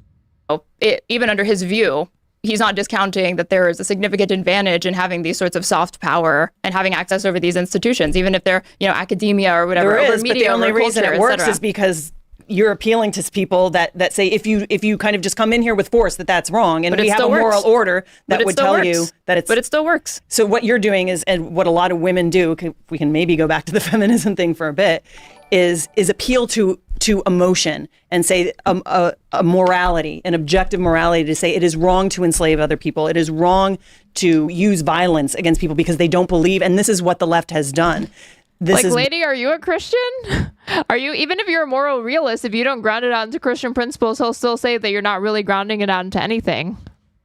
Why they've worked, because they appeal to the goodwill of Christians, particularly women, and empathy that says, oh, I feel bad for this immigrant who's just murdered an American child or a nursing student. The amount of tears that were wept for somebody like Laken Riley over some arbitrary person they don't know that isn't from this country, a small child. I think she meant to say as opposed to, because she was saying that like there has been relatively little outcry at the murder of Laken Riley, which is just not true. There was literally legislation passed in response to that woman's murder. It was not a small event. That hasn't, like a 5-year-old who supposedly was taken in by ICE. It's unbelievable. It's selective empathy. It's empathy in this broad. I'm not saying compassion isn't there, but these women have this empathy for broad, abstract people more than the people closest to them, more than the family. This Renee Good woman put her own family in jeopardy. You should only give a fuck about people you personally know. I literally asked her this because this is like so stupid to argue. Has her son or daughter is without a mother because of this abstract idea of that we should protect some boy that she doesn't know. I think empathy. Yeah. Abstract idea. We're talking about upholding the rule of law, due process, having empathy and caring for other individuals, being concerned about justice, being concerned about rights deprivations. She's like, oh, these highfalutin, abstract principles. Yeah, those notions are the foundation and basis for our society to most people. They matter a lot to people. They're important. Should work in the particular. If you're going to put yourself in someone else's shoes, know who that person is. But this kind of broad abstract, we should feel good. We should feel for everybody. You can only do so much. And she put some broad abstraction of children in cages, whatever the moral appeal was, over her very own family. So you don't think it's virtuous to have concern for other people, even if you don't know them? No, I think that's compassion. I think, but don't have compassion for those people, those filthy criminals. Oh wait, we're not talking about criminals. We're talking about residents of the United States, people that work here, spend their money here, have jobs, contribute to their community, their society, get nothing back because they're paying into a system that they're not even benefiting from as far as like taxes go. I think there's an order of virtue. I think she misplaced her priorities. She misplaced her emotions. She misplaced who she should be caring for first. What was Ian's talking time here? 2 minutes? No, because I started with 40 minutes left. He and Andrew actually had a really long back and forth over force doctrine, but we covered it last time I streamed. You have a child. Are you going to put that child's life at risk to go fight for some cause where you could potentially die and leave that child alone? Are you going to go fight for some abstract cause and abandon your child for that? So your argument is that her duties were misaligned or out of order because she was prioritizing other people's kids, strangers. What she's arguing is if you're putting yourself in a risky situation anytime you have kids, it's almost inherently immoral. But then she backs off the implication of what she's saying and goes, well, she's about to say I'm not saying it's immoral. I'm just saying you probably shouldn't do it. But you ought not do it because it's immoral is what you're arguing. Strangers, etc. But what did over her own personal family. But I don't think that Renee Good woke up that morning thinking that she was going to be shot in the head 3 times, even with the actions that she was taking. But why would you? She wasn't shot in the head 3 times. She was shot 3 times, but on the head. I think one of them went into the shoulder or something. I was just going too fast. Take that risk. You're going to an armed conflict. Jesus, the lighting on this is awful. Did WIkson / his team set it up? Or I have no idea who did it. I just know that it had to have been a man. Where there's force, where there's a potential... Wait, an armed conflict? There's ICE agents, there's people with guns around. I would never... This is a domestic situation and it is not an armed conflict. We're not in the middle of a civil war. There has not been a war declared. There's not been why she would call this an armed conflict. I almost sound oh, there couldn't possibly be an armed conflict in the suburbs. So there absolutely can be, but one, that's not happening currently. And it strains credulity to think that that would be actively ongoing now or how we should understand it. It's just not true. Civil unrest, riots, disorderly conduct. This is not what I take to mean an armed conflict. Oh, yeah. But I view that differently as an armed conflict. This happened in a cul-de-sac, right? Or a suburb. Fair point. Yeah, but why would you go into... Even Andrew agrees with me. Potentially dangerous situation. The tensions have been known to be heightened in Minneapolis, right? Why would you just abandon your duties and responsibilities as a mother to your child to go fight for some abstract cause where the reality is you're not going to make much of a difference? It's one, that's a very fatalistic view of you're just one person, you don't matter. Yeah, but Renee Good was joining a protest. She's one individual among many. There is strength in numbers, lady. If Renee Good was one individual person, well, there was not an ongoing political battle or resistance to the occupation of Minneapolis with ICE, then yeah, it would be pretty futile. But one, that would be a separate argument from whether or not it's moral or just or ethical. For 2, this idea of you as an individual can't do anything. Then what? Again, I love how I was the one being accused of being a nihilist, that nothing matters, who cares, it's all subjective anyway, it doesn't ground out into anything. I'm the one being told that I'm fatalistic, I'm nihilistic, I don't care about anything, all of it goes, it's just arbitrary, you don't really care at the end of the day, you have no stake in it because you have no kids. Meanwhile, she's the one saying that the reason you ought not do something in this circumstance is because of these abstract notions of things like freedom, due process, the rule of law, things that are like freedom of assembly, the First Amendment, freedom of speech and expression, and being able to openly express your contempt for government, to go out and film in public spaces as your right. She's saying that, like, oh, you're just wasting your time and you're just one person. Well, why do anything, lady? You're just one person. Why did you come on and talk to me? So, well, there's, I guess, two things that I have to dispute with that. Yeah. For one, again, I don't think that she views this as sort of like an all or nothing thing. I don't believe that she thought that as she was doing that, she was going to be abandoning, or one, she didn't anticipate that she was going to be shot in the head 3 times.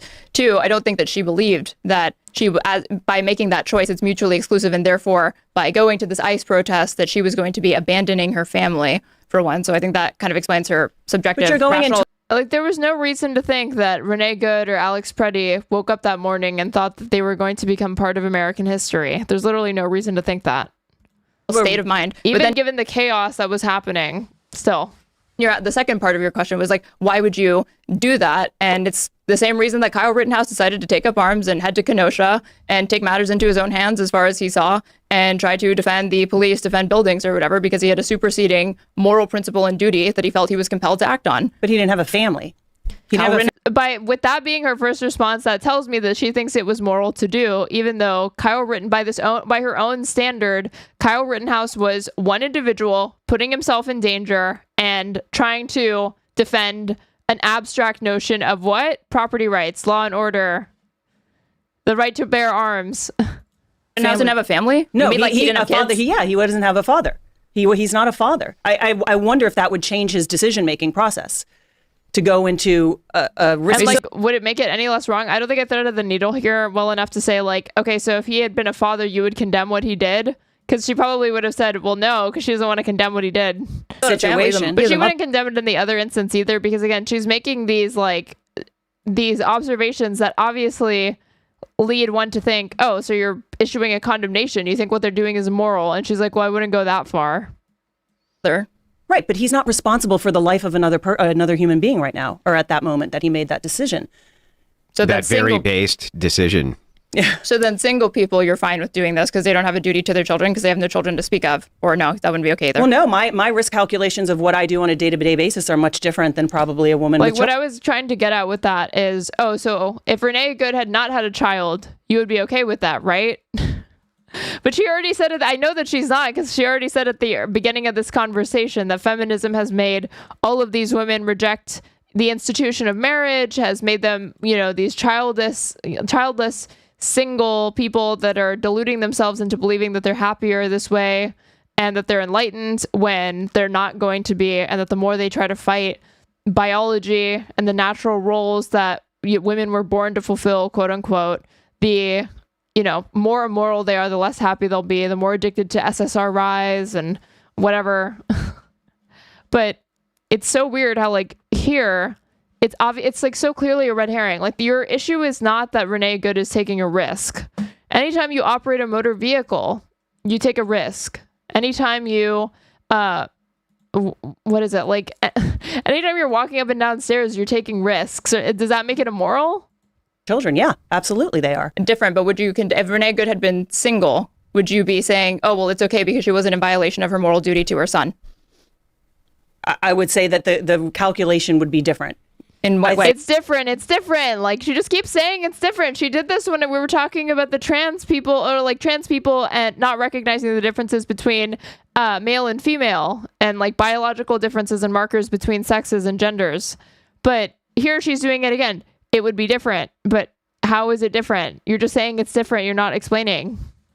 You're just saying it's different. It's much different than probably. Is that you? It is me. Even though I don't have glasses on and my skin looks like a sheet of paper.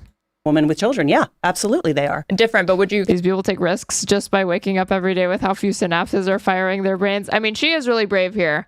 She came to the studio all by herself, and she wasn't even wearing a helmet. Very brave. And if Renee Good had been single, would you be saying, oh, well, it's okay because she wasn't in violation of her moral duty to her son? I would say that the calculation would be different.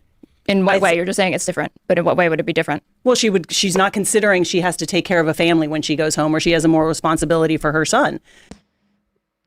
Straighterade-J2S in YouTube chat. I'm getting rid of you. I don't like I'm not going to allow people to like impersonate me in my chat. So I'm going to be more risk tolerant to go into situations that's highly charged, where there is the possibility of force. But like, it wouldn't change the fact that you don't think what she's doing is right. So can we stop talking about this bullshit of, oh, it's wrong because she has a son, she has a child to think about? It's not that. The possibility of her getting hurt. And she didn't back down. That was the thing. They were very antagonistic to these ICE officers. It just seems like a red herring, because I think that you fundamentally believe that she was... Kyle was going against looters. Renee was going against law enforcement. This is not a one-to-one comparison. I know, it's a comparison. It's a comparison. It's not going to be the same. That's the whole point of a comparison. You can compare and contrast. I'm not saying it's a one-to-one, then it wouldn't be a comparison anymore, right? He was fighting for a cause that was not righteous and that is unjust. And why not make the criticism on that grounds instead of saying, well, it's actually immoral because she has a duty to her family and to her son. Oh, I'm sorry. What did you think it was? I just think I think her priorities are disordered. I didn't say it was immoral. Okay. Well, her priorities. What is the point of all of this? It just seems like stupid fucking hand-wringing.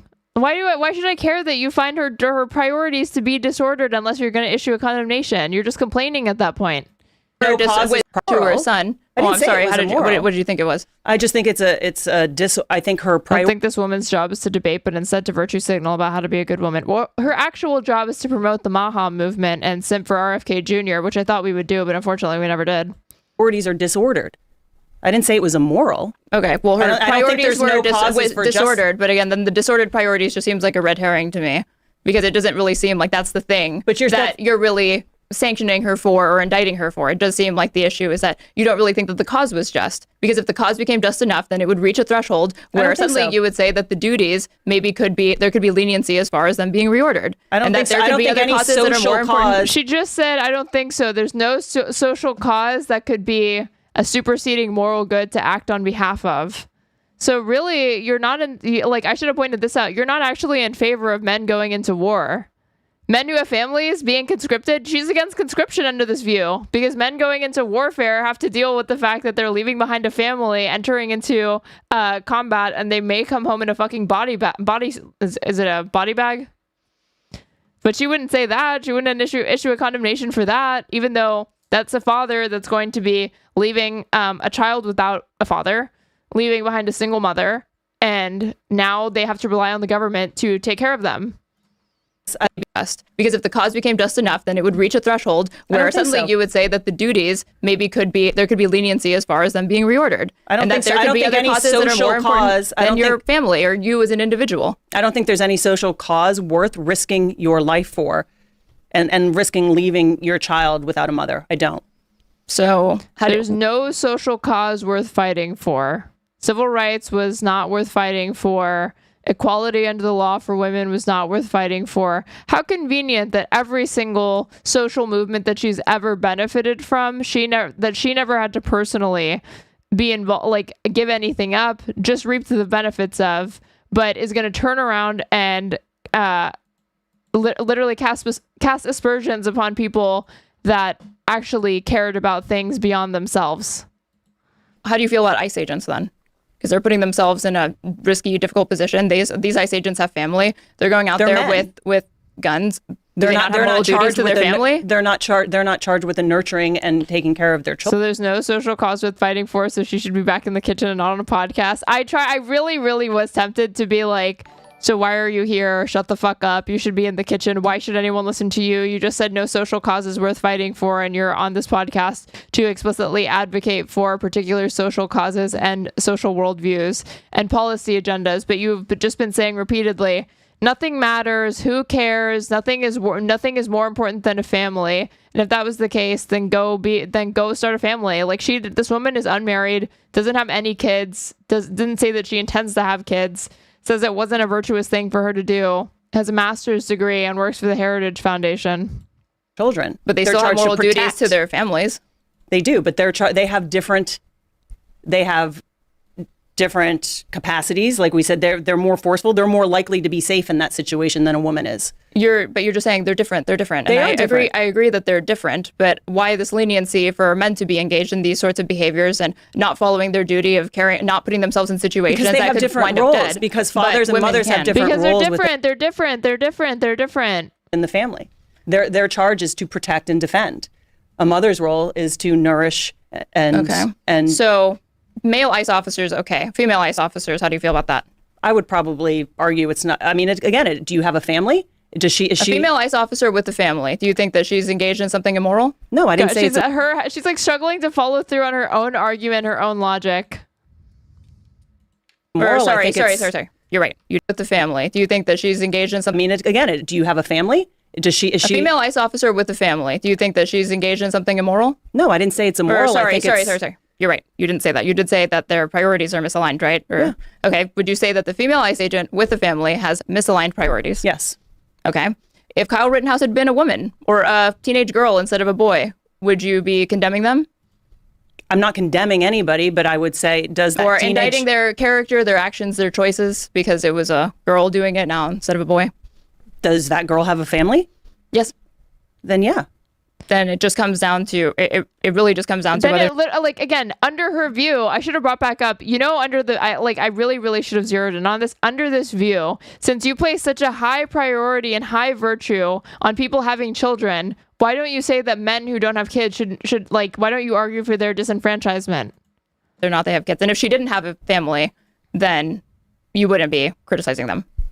I would say it was a stupid move, but I don't think I would be as maybe judgmental. Correct. Okay. You're talking about people getting whipped into a frenzy, like a moral frenzy to go fight for some purpose that they barely understand. Saying someone's priorities are misaligned is meaningless if it doesn't amount to immoral outcomes. I know. I don't understand why she was so unwilling to say it's immoral or make claims or say that it's wrong, even though, again, they're the ones saying that I'm as the godless, atheist, communist, feminist, evil, wicked woman, etc. I'm the one who has the issue here. I'm the one who doesn't care about anything. I'm the fucking nihilist, right? But she's the one who literally is saying there's nothing that's worth fighting for. And I keep thinking the war in Iraq, weapons of mass destruction. They rallied the men to go fight some conflict. They garnered my empathy with 9/11, and then they used it for conflict. But do you think that feminism, this whole bet, has made it so that they're drawing women into that frenzy? Because seeing women out on the street marching like this, it feels like it does feel like. I mean, it feels like the United States is being manipulated by the world through the internet. Liberalism is being obliterated with new ideas. And liberalism so I do think that people are like, because of new ideas. True, Ian. Let's break up the family, poison yourselves, eat bad food. This is how we'll defeat you from within. But I mean, the argument I'm getting is that feminism has led to now enticing women into this toxically empathic state of being. Whereas they used to not give a shit. They wouldn't go out. They didn't. I mean, they did start the French Revolution. The women were the ones that. I love how you just casually argued that women there were points in history where women just didn't care about politics, philosophy, social life. Now, because when the food runs out, they went out there with their cookware and they were pissed off. But I mean, that was also even if you it's just so dumb to say that women didn't, because even if they personally weren't engaged in these things, well, their sons were, their husbands were, their brothers were, their fathers were. So you do have a political stake and a familial stake in these things mattering to you. Really big deal. They ran out of food. The women stepped up. I don't know. I'm asking you about your argument. Are you saying that feminism is making women crazy? Is making women severely empathic to a fault? Yeah, I mean, I think it's appealing to. I think there's positive attributes to male qualities and positive attributes. She has this highly furrowed look on her face with her eyebrows because I'm pretty sure she's gotten Botox here. And what ends up happening is that Botox freezes the muscles here, so you don't have the appearance of wrinkles. But if they don't get them here as well, your face literally freezes here. And you end up getting this kind of Spock look is what they call it, because your eyebrows, anytime you try to be expressive with your face, the fronts of your eyebrows don't want to lift up, but only the corners of it want to go up. And it gives you this really angry look. Attributes to female quality. It's distracting me at different points in this, both in person and in the watching it back in the video. It's making her look a lot more angry than she actually is. And vice versa. Yes, her facial emotional priorities are misaligned. You can have what you call toxic empathy. I don't like the word toxic in general. I don't think, masculinity is toxic. I don't think femininity is toxic. I think them aimed in the wrong direction leads us to chaos, as opposed to order and This is literally just trying to reheat Jordan Peterson's nachos. All she's talking about with this like chaos and disorder and like their priorities are misaligned. These women are like chaos dragon demons or whatever. It's just literally just old, like regurgitating like old Peterson talking points. Passion in the right direction. I think these women are placing their empathy in the wrong direction because they don't. And she was also straight up just ripping from this fucking thing that she reposted on Twitter and agreed with. Hold on. Like what she's saying now sounds familiar because if you watch my first stream reviewing this, there was literally a TikTok that she agreed with from a woman who is just as angry. She put this, like complaining about people on TikTok being like overly emotional about shit. But listen to the arguments that this woman makes and compare it against the things that she's just said. They're practically identical. Page and say that people should be in this country legally. Don't do it. No! No! Shame! Shame! He shot her because she was queer. Are we f***ing great yet? Are we a great country? Is this one? It's f***ing great. A lot of people are wondering right now how in the world a person's brain ends up like this, because this is not how healthy, happy people act. Let me explain. Liberal women are what happens when the natural female instinct to nurture and defend and care for gets misdirected away from families and children and misapplied to whatever the liberal cause of the week is. See, women have an innate... Like, tell me she wasn't just literally just trying to parrot things that she heard in a fucking TikTok that came across her Twitter feed in the debate. Instinct to support and emotionally connect to vulnerable people. We are designed to be mama bears. And in the absence of a stable and healthy home and family, a woman will find a place to put all of that. The natural instinct to sacrifice yourself for your children gets misapplied in all the wrong directions. You want to know why so many liberal women are out there playing hero for criminal aliens and gender-confused perverts and cultures that hate them? It's because they believe they have identified groups of people who need them when no one else does. We destroyed the family, and we handed a generation of women a bunch of feminist lies and progressive slop in its place. Feminist and lies. This is the natural result. The shit must hit so good if you're just like fucking stupid. So obviously it hit for her because she put this as if, again, this woman isn't indicting people like her because she doesn't have any kids. She's not going to have kids. It is natural. But, like, just listen to what she said. It's almost verbatim this, and also some like Jordan Peterson bars thrown in there for good measure. Them aimed in the wrong direction leads us to chaos, as opposed to order and compassion in the right direction. I think these women are placing their empathy in the wrong direction because they don't. It is natural instinct. Like, again, I can see why the comments were like, this woman is a feminist, but she didn't want to admit it because she defended every single like time a woman who was working came up, like Caroline Levitt, occupying positions of power instead of being confined to the home, not having kids, etc. She wouldn't go so far as to like condemn like Renee Good on the basis that she was not, her priorities were misaligned. She's repeating these things about their empathy is in the wrong direction, so no social cause is worth fighting for, etc. But it's not clear why she thinks this, other than the fact that she is just, again, regurgitating it from a TikTok, which is what they accuse the left of fucking doing, getting all of their opinions from fucking TikTok and doing, like, diagnosing themselves from that.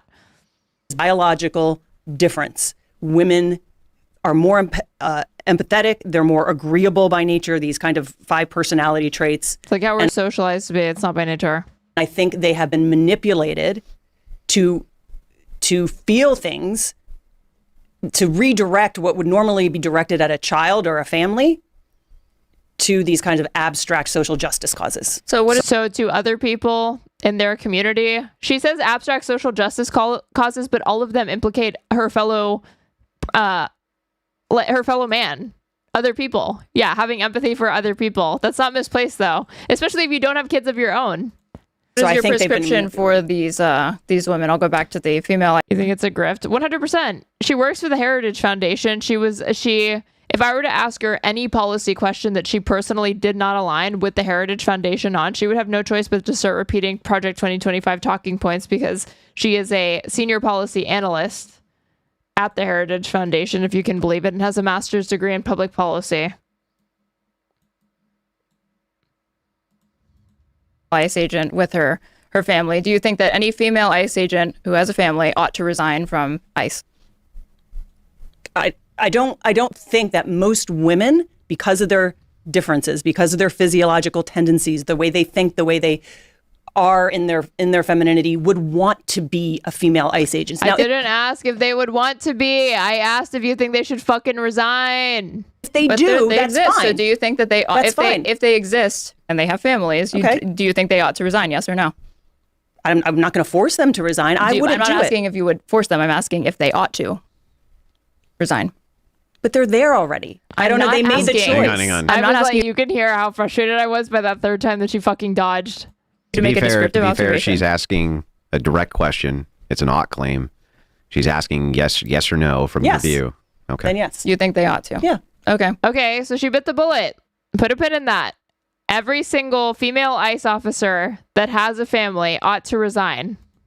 And you see this, I guess this kind of cuts against your kind of vibes argument, because you're finally drawing lines in the sand with what professional, achievements that you're willing to accommodate women making in this society, and you draw the line at female ICE officers risking with your family, life, for example. Yes, I would say risking your life. There's a higher risk that your life is in jeopardy as an ICE officer than there is as a doctor in a hospital doing rounds. Do you extend this to female police that have family? Bitch, you have a higher rate of mortality for giving birth.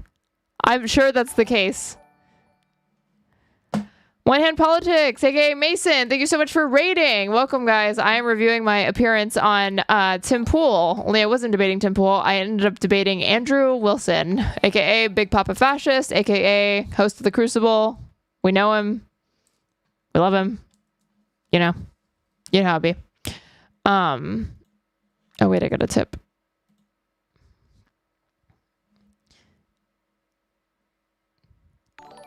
Doing the Any Lord's work. Amy Goodman's peace sign. Thank you so much for the $50. I really, really appreciate it. And yeah, nice to be compensated for my hellish appearance on this show. As fun as it was. Thank you so much for the donation. But you guys should all follow Mason. He's doing great work. I'm going to shout him out in Twitch chat. And Mason, if you're up, you should watch this debate at some point. Not live on stream or anything like that. It was fun, okay?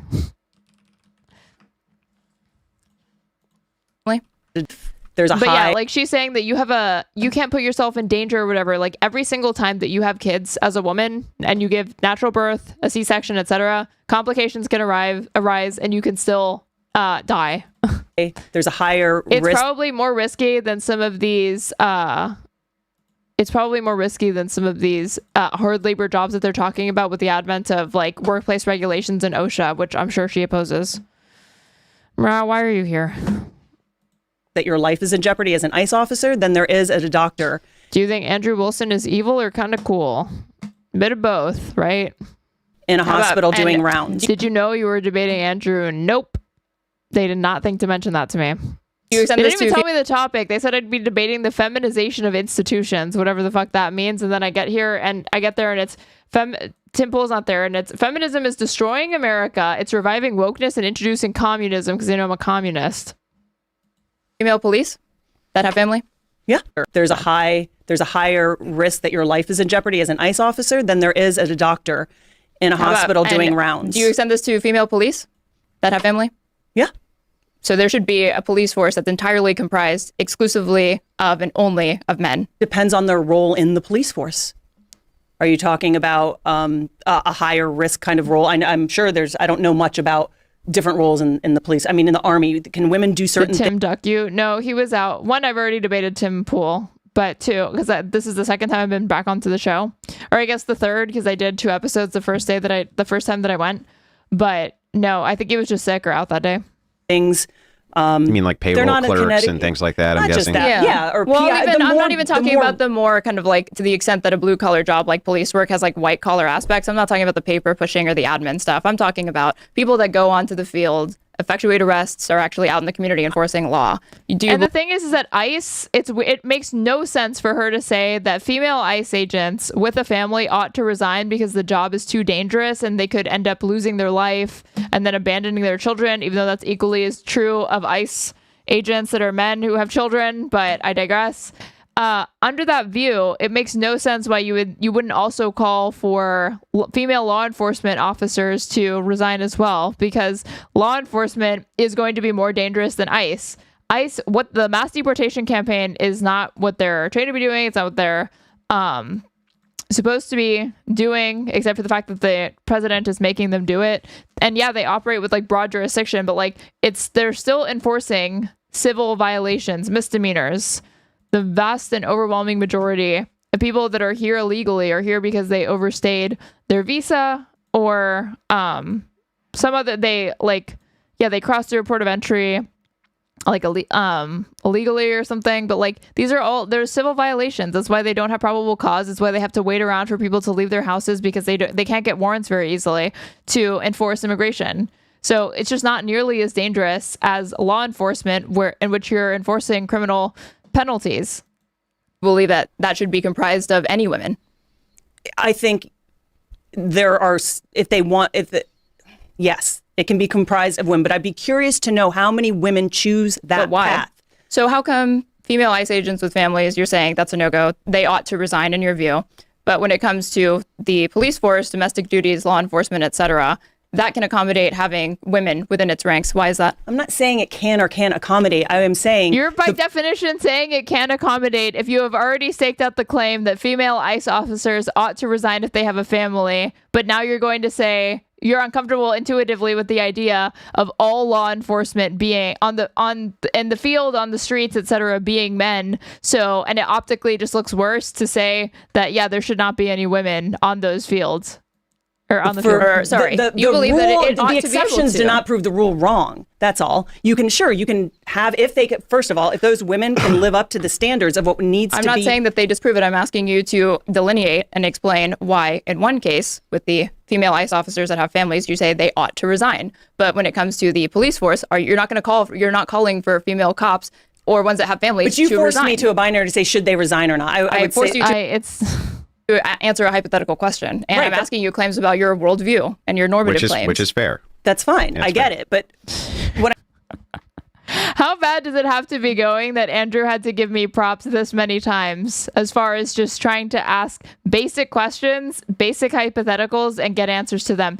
The thing that she made the mistake of doing, and this is clearly somebody who has like no experience with debate, rhetoric, etc., fine, but she never like asked me about my beliefs. She really did it. She could have interrogated mine and put me on the offensive and made me have to make affirmative claims and make me defend things. But because she wanted to hear herself yap, she would explain, like she would go on these monologues, she would ramble, and then she wouldn't ask a question of me or say this like, and as opposed to you, or like contrast herself against me. Really, she was like complaining about like nebulous, feminists and like caricatures in her mind, or what, like, libs of TikTok shit, but not addressing me directly or complaining about anything that I had said. So she left herself vulnerable to me asking her, secondary and tertiary questions about why she believes these things, and she like crumbled under any sort of cross-examination.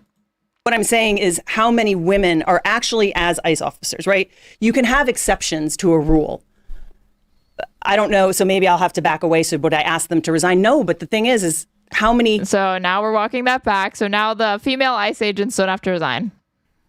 I just don't think that you want a majority of police officers or ICE officers to be women.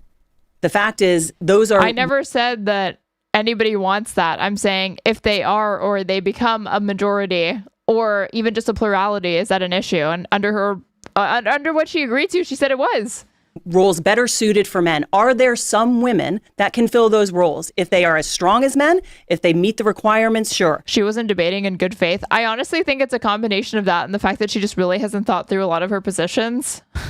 because it's clearly just an amalgamation of a bunch of things that she's seen on Twitter, on TikTok, on Instagram Reels, things that she's picked up here and there from different podcasts that she listens to, and it's like trying to channel them, but it's totally it's just meaningless slop. And if they want to, I can't force a woman to say who has children, don't do that. You can, but if you earn his obsession and gets to yap about herself, true and real. Misadventures and Astro, thank you so much for the 100 bits. I appreciate it. You would call on them to resign from ICE. ICE is already struggling with recruits, even getting men, even with all of the generous benefits that they're offering, and under your worldview and your normative claims that you've laid out in this conversation, you would be fine with working against. They are now, the last data that I had seen, they'd been struggling with recruits, but ever since they've put more money, resources, and time into attracting new recruits, they've like lowered hiring standards. Apparently, there has been a surge of people that are willing to join the force. Who do you think that's attracting? But it doesn't change the fact that I should, the more precise claim that I should have made is that they have been up until very recently struggling to do this, not that they're currently struggling. The goals of the admin that you voted for and supported, and whose policies you champion, you'd be only if those women could meet the standards. Let's say that ICE, 40% of it, again, comprised of women with families. You'd say it's more important that they ought to resign and work against your goals for the domestic agenda within this United States to be able to prioritize that. And I find that to be futile under your worldview, and I find that to be strange, honestly. I think that at that point, it just seems like you're shooting yourself in the foot, and I would call on more men to step up and fill whatsoever. I would call on more men to step up and fill those roles. They're calling on men, and they're struggling to even get men to recruit, even with the incentives that they're laying out. But it just seems they are still struggling to hit the recruitment quota that they want to. So even though they've seen a surge, I don't think that they have reached the number of agents that they're trying to get on the force. Defeating to me. It seems like at that point, a little feminism could do you some good, because if ICE were, 40% of it were comprised of women, and that works in your favor because they're effectuating deportations, detainments of undocumented citizens, and you ultimately think that that's a righteous cause, it's a righteous goal. I don't see why you would get tripped up over the fact that I want that to happen, but it needs to be men doing it, not women. Then it just seems like you're getting needlessly picky and working against your own interests. Well, I also think ICE is different. ICE is different in what they're supposed to be. It's different. The thing is that not insane? Again, this is the most insane position that she defended thus far, because the thing related to trans people not recognizing like biological differences and markers between the sexes, that just seemed like she, got tripped up, twisted herself into a fucking pretzel trying to defend a point that was nonsensical, but was like not able to articulate herself very well.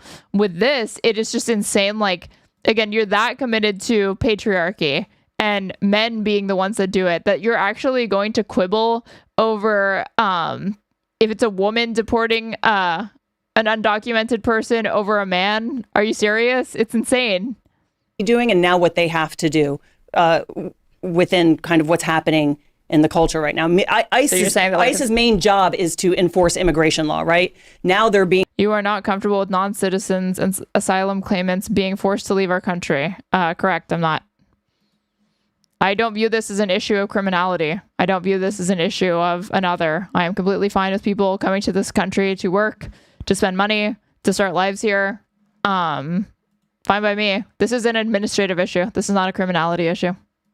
Being kind of forced into these violent by Trump, conflicts. or how do you mean? Because Trump is the one deploying them and saying that they need to be going to these cities doing all of the shit. So when you say they're forced into this position, who's forcing them? You mean Donald Trump? No. I mean, typically... I was totally expecting her to call me out for that framing, because obviously I put this at the feet of the executive, and the fact that they were launching this mass deportation campaign. Not that I feel any fucking sympathy for ICE or ICE agents, but they are being tasked with something that they were just not trained to do, is outside of their job description. And if these people weren't antisocial psychopaths, they would be resigning, because they would be like, hey, I didn't sign up for this. I didn't sign up to be part of a mass deportation campaign. If you're going to leave me open to liability and not actually give me the adequate training that I need to protect myself and do this safely, legally, etc. But they don't care about any of those things. And Trump is the one that's putting them in a vulnerable position and is increasing the amount of chaos in this fucking country, because he's needlessly deploying the National Guard and ICE for one of the most pointless, immoral, wrong, illegal political programs this country has ever seen, not to mention it being really fucking expensive and for very little return. Just very hard on a logistical scale to do this. An ICE agent was just to do their job. In your opinion, E40 DJ, don't give a fuck. Everything that I say on this I almost said podcast, on this live stream is my fucking opinion. I'm the one speaking, dumb fuck. They would go in, take the illegal immigrants or whomever they're supposed to deport. Clearwatch, thank you so much for the tier 3 sub. I really, really appreciate it. You've been subscribed for 8 months and you're on an 8-month streak. Very impressive. One of my favorite chatters. Thank you so much. And take them out of the communities, right? They wouldn't be involved in these violent conflicts if there wasn't this mass uprising. Deportation program underway, which I assumed you supported. Do you not support the mass deportation program? I support what they're doing, yes. Okay. But you're saying, when you said like... I cannot believe she didn't call me out for this framing. Again, I didn't think that she was going to let me get away with it, but she is so rhetorically unskilled that she didn't even say, well, it's not... Donald Trump is just responding to the chaos that's unleashed by these quote-unquote illegals that we have to do this. It's more safe than not doing this. It's unfortunate, but it's the, heavy is the head. It's the cross we bear to carry the flame, etc. Well, there wasn't this mass uprising. Deportation program underway, which I assumed you supported. Do you not support the mass deportation program? I support. And I know that she has to support the mass deportation program because she works for the fucking Heritage Foundation, and the Heritage Foundation supports the mass deportation program. She's a senior policy analyst. They're doing, yes. She's not like an architect of it, but she has to support it. Okay. But you're saying, when you said like, well, they're doing things that they're not supposed to be doing, I got the impression, you can correct me if I'm wrong, that they're coming up against conflict where that's not normally in the job description. It's not normally in the job description that ICE is going to come up against conflict? Well, no. That also sounds stupid, though. Even though they're enforcing civil violations, the way that they train these people, they make them act like they need to be fucking scared of every single person that they encounter who speaks Spanish and is brown. So yeah, they're massive pussies. They're not trained to do this shit, and they're taught to be on edge constantly, even though they're technically taught de-escalation training. But yeah, like she is not actually, I don't even disagree with her that they're being tasked with the job that they were just not really trained to do. They're coming up against mass riots and blocking traffic. There's plenty of cities where ICE agents are doing their job, and they're not encountering all of this crazy behavior, the whistles, the things that put them into crazy behavior like whistleblowing. Give me a fucking break, man. Can these people just go and make ICE agents the biggest victims somewhere else? It is absolutely fucking pathetic.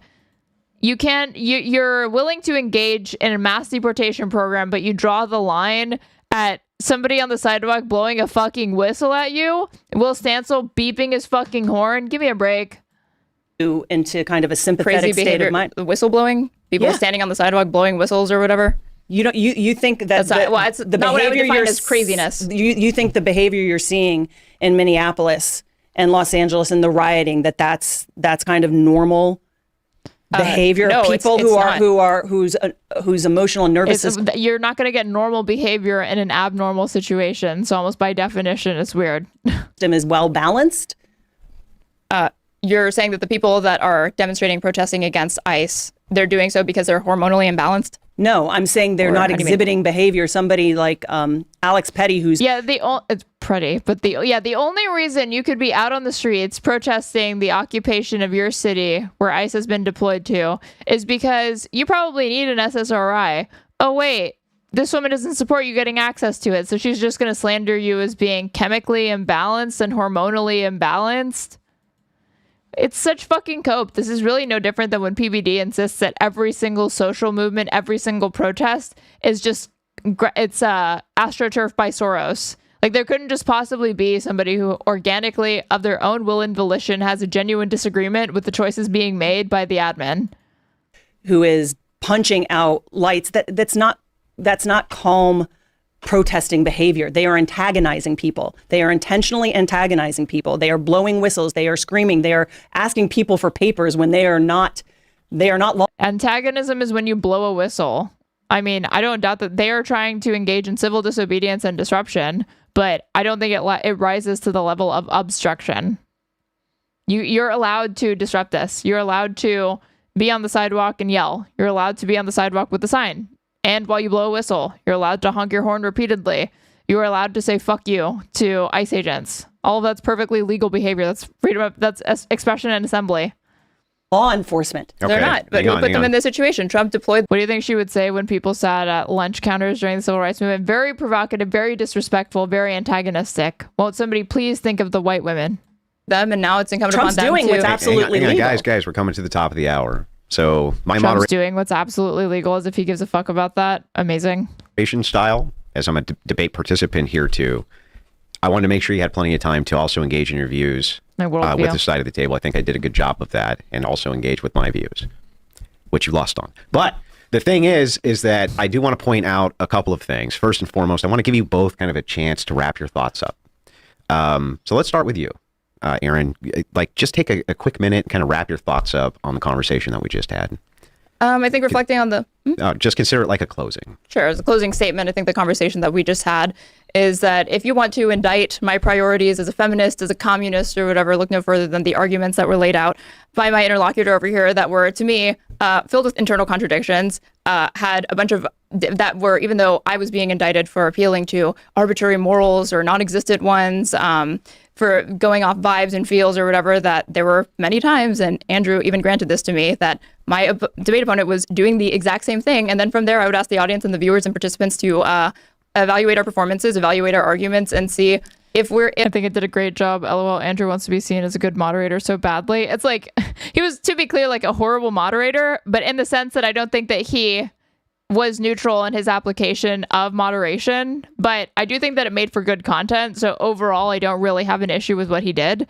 And he was willing to call balls and strikes about a little more than halfway through, pretty consistently. If anybody saw like the first half of this, he kept trying to like bolster her side. He kept arguing against me, but there was never any point where he did the most antagonistic thing that he did to her was saying, that's a fair critique. And he's just talking about the logical structure of the arguments that I was presenting as counters or internal critiques to what she had said is what he was appealing to, not saying that like he agrees with me or anything like that. But he never once like really grilled her, put her on the hot seat. There was one point where he disagreed because she said men like to work. I said like, no, men don't want to do backbreaking labor or something like that. Ideally, that would be automated away. So really, it was a disagreement with me, but they started to have a very, very brief back and forth because he said like, no, men are like genetically, because she was like, men prefer to do that. And he's like, it's not like just a preference. Like they're genetically hardwired to like want to do this sort of labor. If I'll even grant we're both just going off vibes, whose vibes are more compelling? My interlocutors over here or my vibes? Can I shout myself out or? Of course. We vibing, man. We're vibing. We're vibing, man. Since we're vibing. I'm a live streamer. I live stream on Twitch and YouTube Monday through Friday. I'm at Straighterade _. Monday through Friday, I'm a lying communist over here.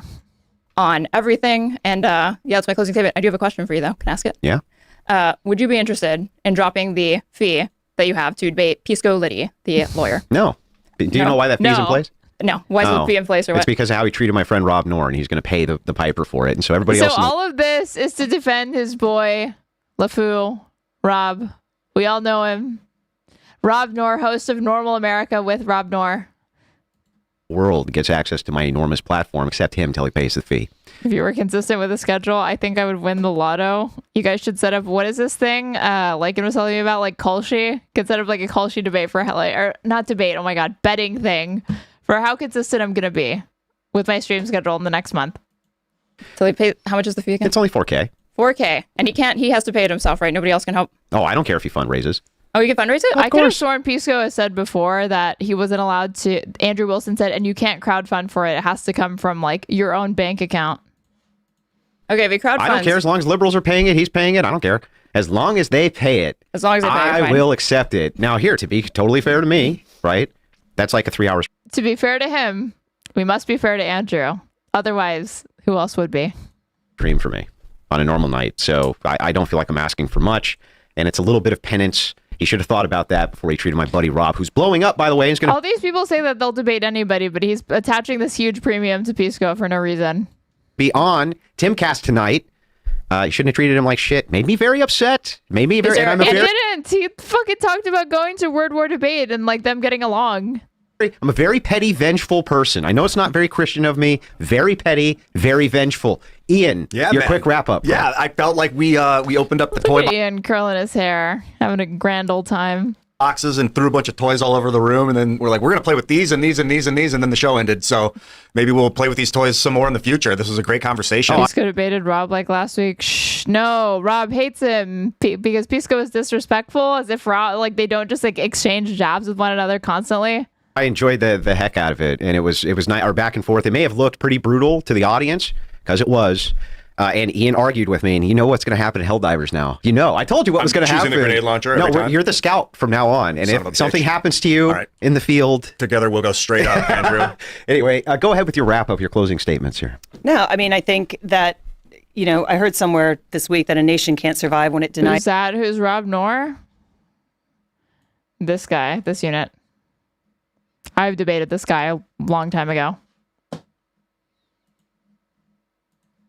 His nature, and I think there we'll go straight up, Andrew.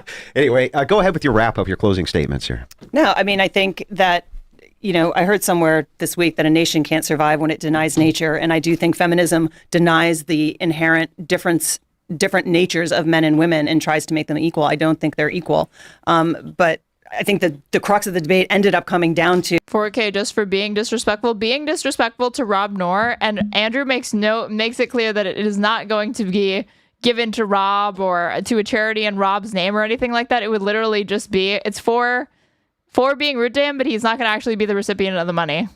To, you know, the moral orders, and that's not where I expected the debate to go. But, you know, you can have, at least we have something we stand on, and yours is nothing. There are no laws. So there are no laws. I stand on nothing, says woman who said multiple times, you should not ever fight for any sort of abstract motion, like social cause or, freedoms, apparently. That's not right to do. Who said that just that alone, the idea that I'm the nihilist in this conversation. Okay, lady. I kind of let him fight that battle for me, and I agree with him, but I do think it's painful to watch. I almost feel bad for her. I've never seen somebody this bad at pulling off the why I left the left grift, and it's especially embarrassing because she doesn't even have the excuse of like raising kids or not being familiar with this stuff because, again, master's degree in public policy, works for the Heritage Foundation as a senior policy analyst. Somebody heard this woman, thought she sounded compelling, and gave her a job. Feminism, I think no matter where we are now with feminism, we need to move towards a world after feminism. We're here, and I'm happy. Or post-feminism. At the beginning of this, she tried to exclude women's suffrage as like a feminist movement and cause. So how convenient that, again, you want to pick and choose what aspects of feminism that you like and cherry pick out the one that benefits you, in your view, the most. Suffrage, which it does because she does vote, but even though she's reaped the benefits of other aspects of feminism and feminist movement, she says she doesn't want any of those, but she's already reaping the benefits from them anyway, so I don't believe her, obviously. But she's like, yeah, I don't want anything beyond suffrage, even though she's a walking contradiction if she actually tries to tell people that that's what she thinks.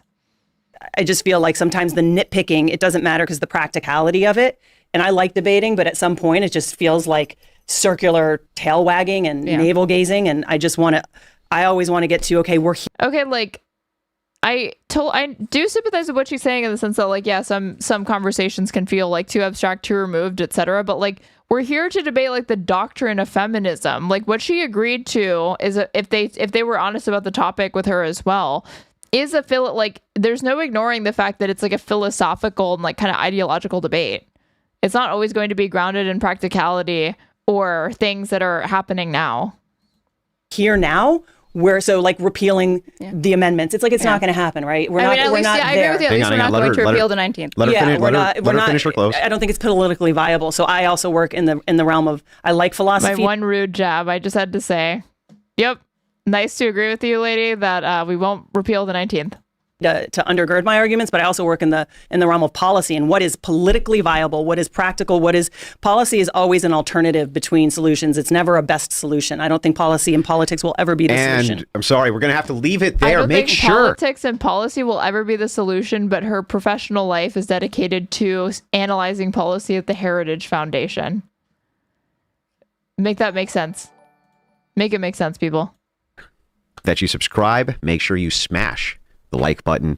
Make sure that you pump those numbers up, ladies and gentlemen. Okay, well, speaking of numbers that should be pumped up, if you're watching on Twitch and you aren't following me already, please go ahead and do so. That way you can know when I go live, and I actually am trying to be more consistent with my schedule.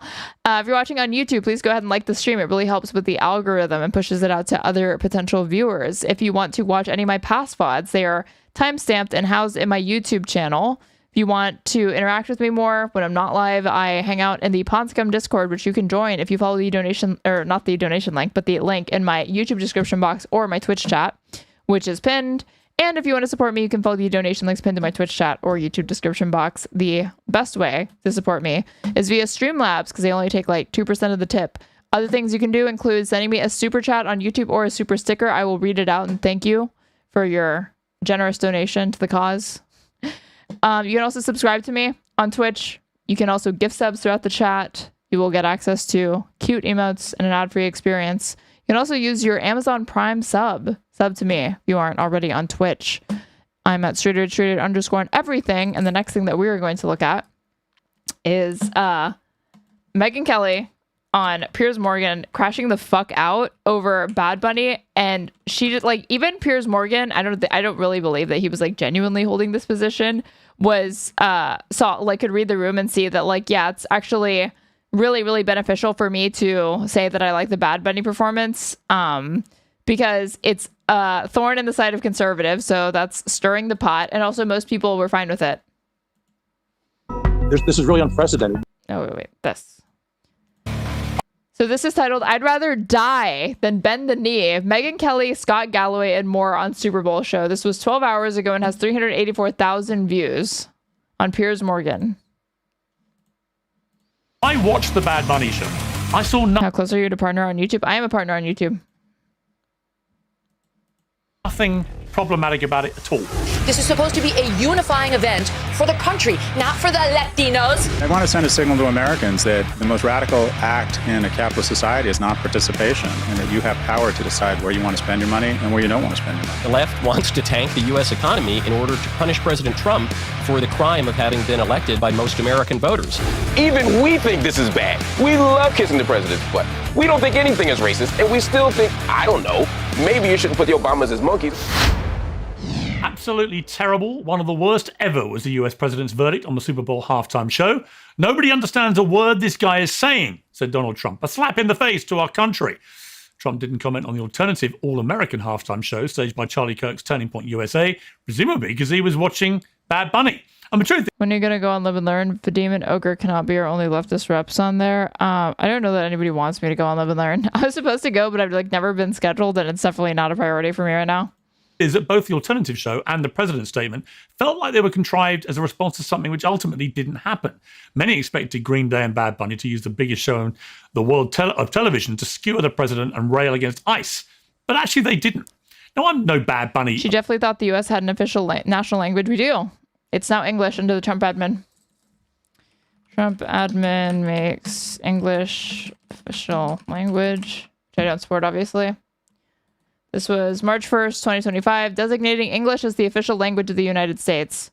But the authority vested in me as president by the Constitution and the laws of the U.S., it is hereby ordered.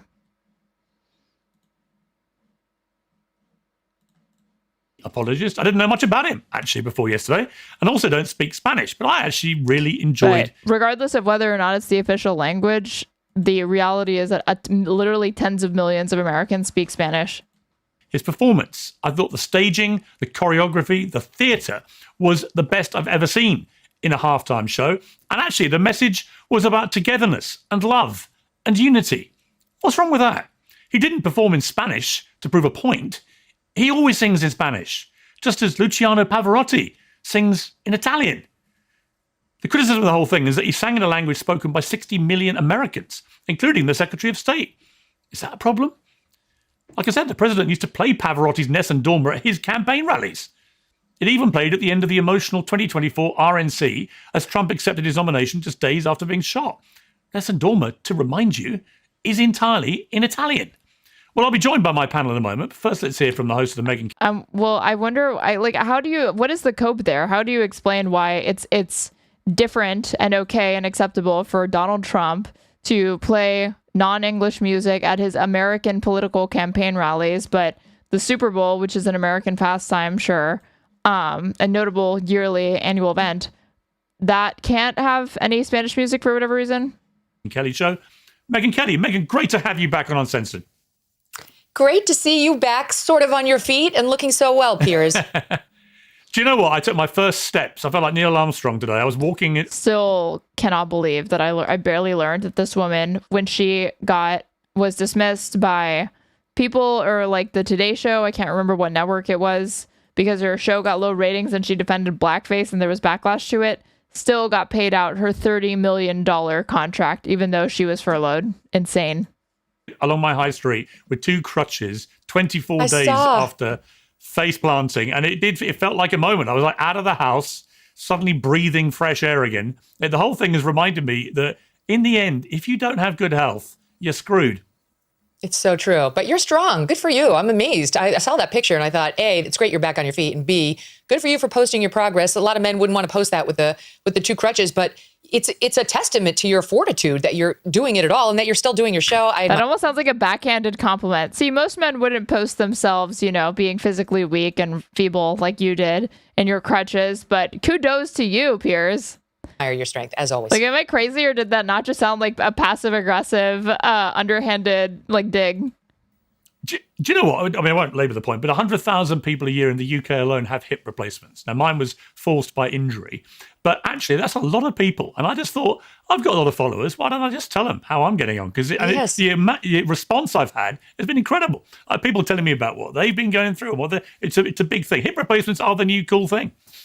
That's right. And now you don't have to worry about it in 15 years like the rest of us will. Look, we're getting older, Piers. That's the truth. But you know what? We're the youngest we'll ever be for the rest of our lives, so let's enjoy it. Do you know what? You sent me the best response, or best message. You just said that pains in the arse like me. Megyn thinks barely legal, quote unquote, is 15 years old, which is literally not legal, especially when it comes to sex trafficking. Yeah, that was an all-time banger from this woman, and she has just continued to outdo herself. Me and you, we never die young. So we've got that. This banter between them is so painful. It's awkward. It's forced. They have no chemistry right now. Going for us. Fingers crossed. Well, talking of pains in the ass, let's get into something, because there are going to be some things that I talk about with you where we're going to be in total agreement. But I'm going to start with something where I know we are totally in disagreement, and that is Bad Bunny. So I got up this morning and I watched it all without reading anything about it. I just thought, I want to watch this completely clean without anyone's view contaminating my brain cells. And yeah, definitely, Piers. All 15 minutes of it. And I've watched every halftime show going back 30, 40 years. I thought, as a piece of theatre, it was the best I've seen. Just the most extraordinary kind of Broadway on steroids piece of theatre.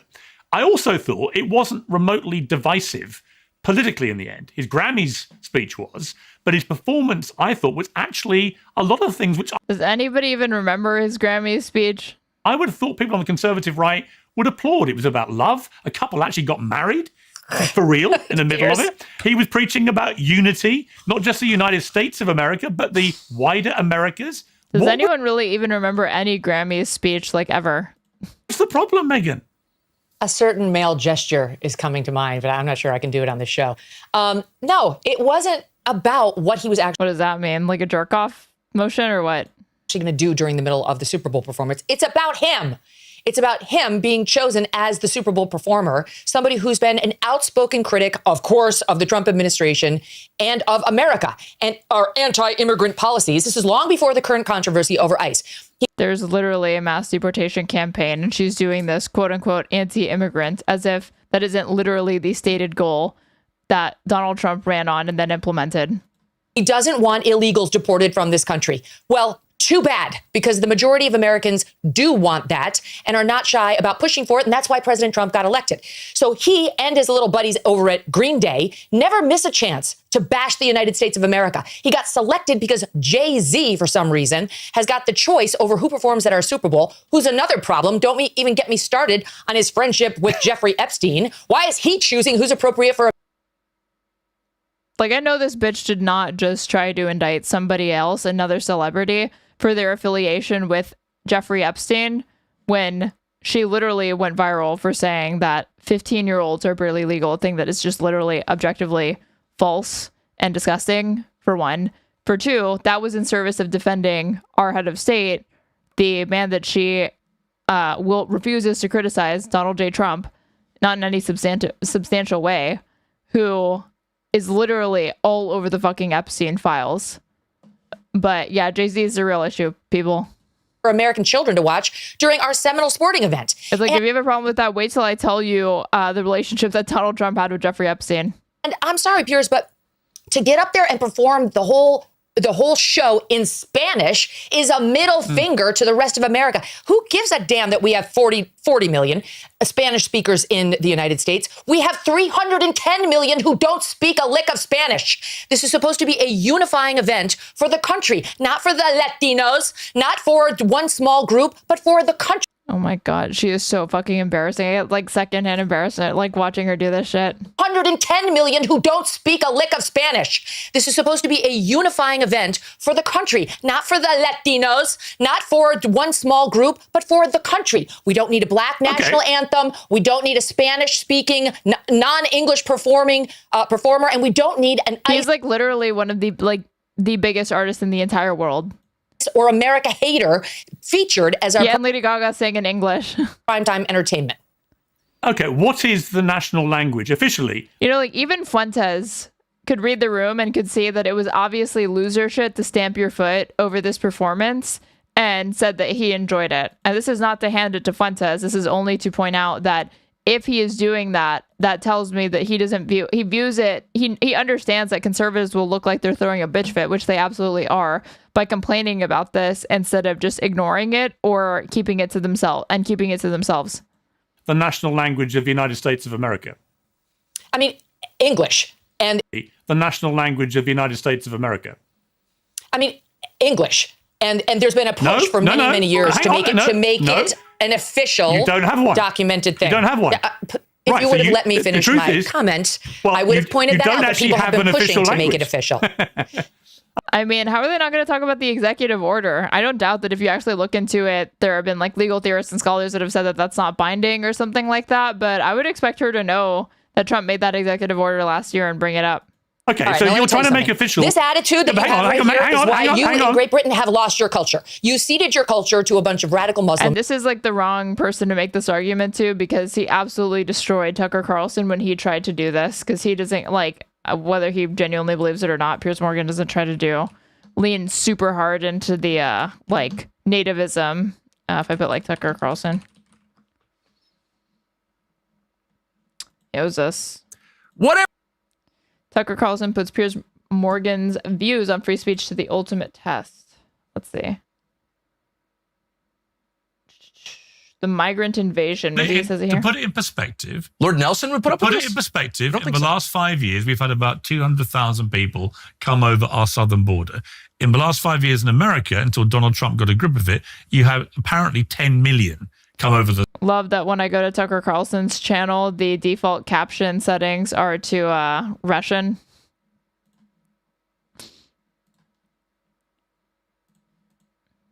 The southern border. Oh, more. Right. So I'm afraid there is no comparison. Why we have a little problem. Silly of you to assume she watched that. I assume that these people are like terminally online in a significant way, not gonna lie. You had a gigantic problem. Let me add an... Oh wait, Eddie Bombay, thank you so much for the 200 bits. She said Latinos with the hard R. Dude, I'm uncomfortable because it just makes me cringe. Not obviously, aside from the fact that she's intentionally trying to be inflammatory, it's just so uncomfortable to watch a woman like as white as her and trying to be like so performative and contrived, get that out. Amen, as we say in the Black church. I totally agree.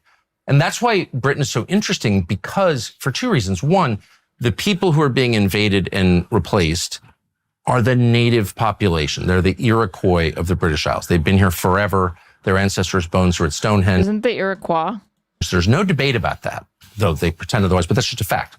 So eliminating indigenous populations is like kind of a sin, I thought, but it's happening here and in Ireland and in Scotland and in Wales. A. B. Hang on, they're not being eliminated. Of course they are. Look at the birth rates. What are their birth But rates? that's not an elimination. Of course it is. Over time it is. Dude, look. That is people taking a decision about their own lives and not having enough children, or as many as they used to have. Well, that's not an elimination. A process. No one's forcing them. No. No one's telling the white population of this country, you can't have more than one child. Well, that's kind of the point that I'm making. No, they're not, though. Well, whatever they're doing, I mean, they're certainly... Like, it drops it all. Oh, well, whatever they're doing, even though that was literally the point you were making. You just said that 2 seconds ago. They're aggressively encouraging homosexuality. Overanda, thank you so much. Oh, I'm sorry. Overnanda? Am I saying it right? Thank you so much for the raid. Welcome, guys. Well, to use the F word and you go to jail. No, what is that? You can't, if you want to know who's in charge, you can't criticize. You can't use the word faggot. What? Oh my God. Okay, dude. Isn't it literally like a neo-Nazi who said that? No one's aggressively encouraging homosexuality. This girl went to jail for using a naughty word about gays, dude. They're not encouraging it. What do you think that is? What's wrong with homosexuality?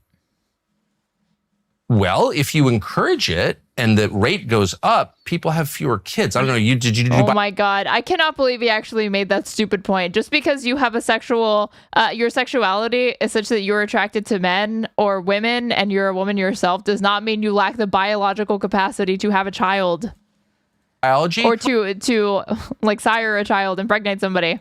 Oh, no. So just to be clear, most gay people don't have kids. That's the point I'm making. Right, they don't. So if all of a sudden you have more... But like how many people... There are also a ton of kids in this world that need homes, which all of these people oppose on religious grounds that these people should be able to adopt. They fucking...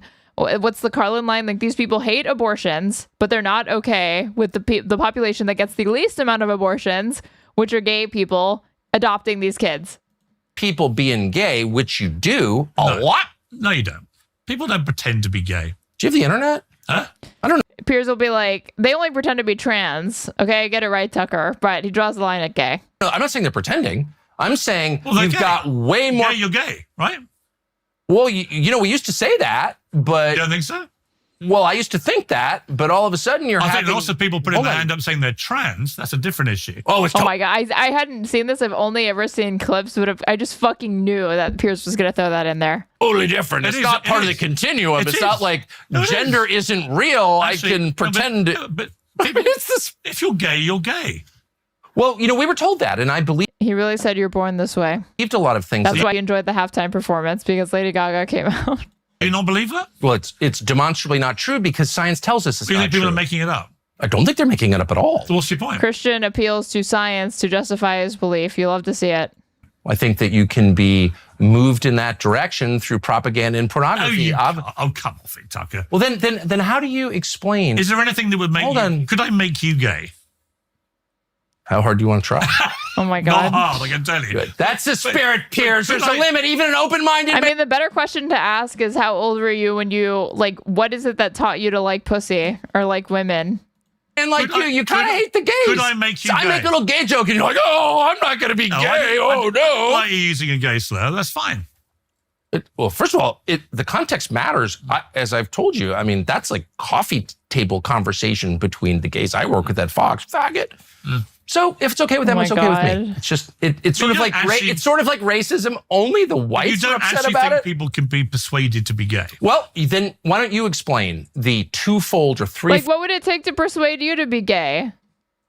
It goes both ways. Fold increase in self-identified homosexuals in the United States. I can. They used to be repressed. It used to be illegal in this country until the mid-60s. You literally... Wow, can you believe that there's more people that are willing to openly identify as pansexual in 2026 as opposed to 1943? Crazy. Went to jail. So all through history. Hang on. You literally were put in a prison cell if you were openly homosexual. That was more here, actually. You guys did Oscar Wilde. We didn't. But it was you terrible. also... Absolutely shocking. Yeah, it was terrible. You ruled the world at the time, and now you're a joke dependent on foreign-owned banks. And you think that's because But everyone's gay, so it's like a great trade. So allowing gay people to be Jesus Christ. Tucker's on like another one on this one. I don't know why I didn't watch this when it came out. Known banks. And you think that's because but everyone's gay, so it's like a great trade? So allowing gay people to be openly gay is Jesus. why we wrecked our Mocking country. masculinity is the fastest way different issue. to servitude. Totally different Ask issue. any Pakistani. That's why I like the Totally different Pakistanis here. issue. You talk to a Pakistani cab driver and you're like, why are you gay? And they will start laughing because they've watched the video and they're like, I'm not gay. I'm a man. What's it got to do with masculinity? Ask a single Briton, why are you gay? They'd be like, well, I'm not gay, but it would be okay if I was. Mm. And it's like, there's no masculine self-respect at all. You're sounding quite homophobic. I'm not afraid of gays at all. I'm just asking. Oh my God. Literally, how can I be homophobic when I'm not literally afraid of gay people? Actually, you don't actually think they really exist by the sound of it. Well, they exist. No, but are they real? Is their sexuality genuinely? Are they sleeping with dudes? Big time. Oh my God, he's being so slippery. So he doesn't think like homosexuality is a real thing. Then why is he railing against it so much? Or I guess maybe this is him trying to like insinuate and dog whistle like, oh, it's unnatural. But he's doing the like who have sex with men meme. But that's like understood as like cope. Women, are they attracted to members of their own Mostly sex? dudes. The lesbian thing is way overblown. Actually, there are a lot of lesbians. How many? I swear Tucker just said I'm not gay, I'm a man. Hold on, wait. Did he say that? And do with ask a single Brit thing because they've watched the video and they're like, I'm not gay. I'm a man. What's it got to do with masculinity? Ask a single Briton, why are you gay? Yeah, he did say that, but he was like caricaturing somebody who doesn't exist. I'm not gay, but it would be okay if I was. Mm.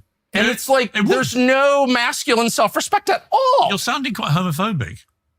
I'm not afraid of gays at all. I'm just asking, actually, You don't actually think they really exist by the sound of it. Well, they exist. No, but are they real? Is their sexuality genuinely? Are they sleeping with dudes? Are they big time. Well, and women. And Piers clocked him for it because he said, what does that have to do with masculinity? Attracted to members of their own Mostly sex? dudes. The lesbian thing is way overblown. Actually, there are a lot of lesbians. How many? I haven't counted, Tucker. I love this conversation. Not recently. This is so great. You're going to get so fucking arrested after this. It's going to be unbelievable. No one's arresting me. Okay. No one's arresting me. But I'm just curious whether you think that gay people let me actually are gay, or whether you think they've been somehow turned. For the third time, I think it's completely sincere. Right. Completely sincere. So what's your problem with it? But he doesn't think it's like a sexuality, clearly. Question. I'm not saying he probably thinks it's like a behavior and a thing that can be changed. And guys like this, it's like, oh, you're choosing to be gay because I wake up every morning and I choose to be straight. It's a huge self-report. Problem with it. I'm merely saying... The entire interview was Tucker clip farming like a 25-year-old breaking out in their content creation career. It's insane how easily he crumbled under just the slightest bit of pushback from Piers. I wonder if that has to do with the fact that he's just not used to it, or he didn't expect it from Piers, or what. You get fewer... Yeah, not even grounded in anything. Children, where more people are gay. No, you don't. Well, actually, you do. More people aren't gay. Just more people are able you don't to admit get they're gay. Oh, but hold on. You don't get There fewer... were always Well, hold gay on. people. Stop. Okay. Was it like 30%? He thinks it's like a new phenomenon. Of the population always, like in Roman times? For about 30%, would you say? I'm just saying. No, it was like this is... The falling birth rates have nothing to do with if you have gay more people. If you have more gays, do you have fewer children? He looks so serious right now. Look at him. If you have more gays, do you have fewer children? We don't have more gays. We've got way more gays. No. We have more people We have higher instances of reporting of people being gay. Don't really have more gay people. Are not afraid to say they're gay. They're letting their freak flag fly. They are actually gay, Tucker. They just haven't been able to... Gay doesn't even sound like a real word at this point. Admit it. So why isn't that the case like in Asia? What do you mean? I don't think there's... They're saying there's definitely no Asian gay men. No Asian country, and they're not all like putting gays in jail. Malaysia might be. Korea's not. South Korea. Why is... Don't they have those sorts of laws in Thailand? This idea that they don't have laws against like sodomy, homosexuality in these countries is insane. That's definitely not true. Their self-described homosexuality rate's so much lower than yours. Japan, same.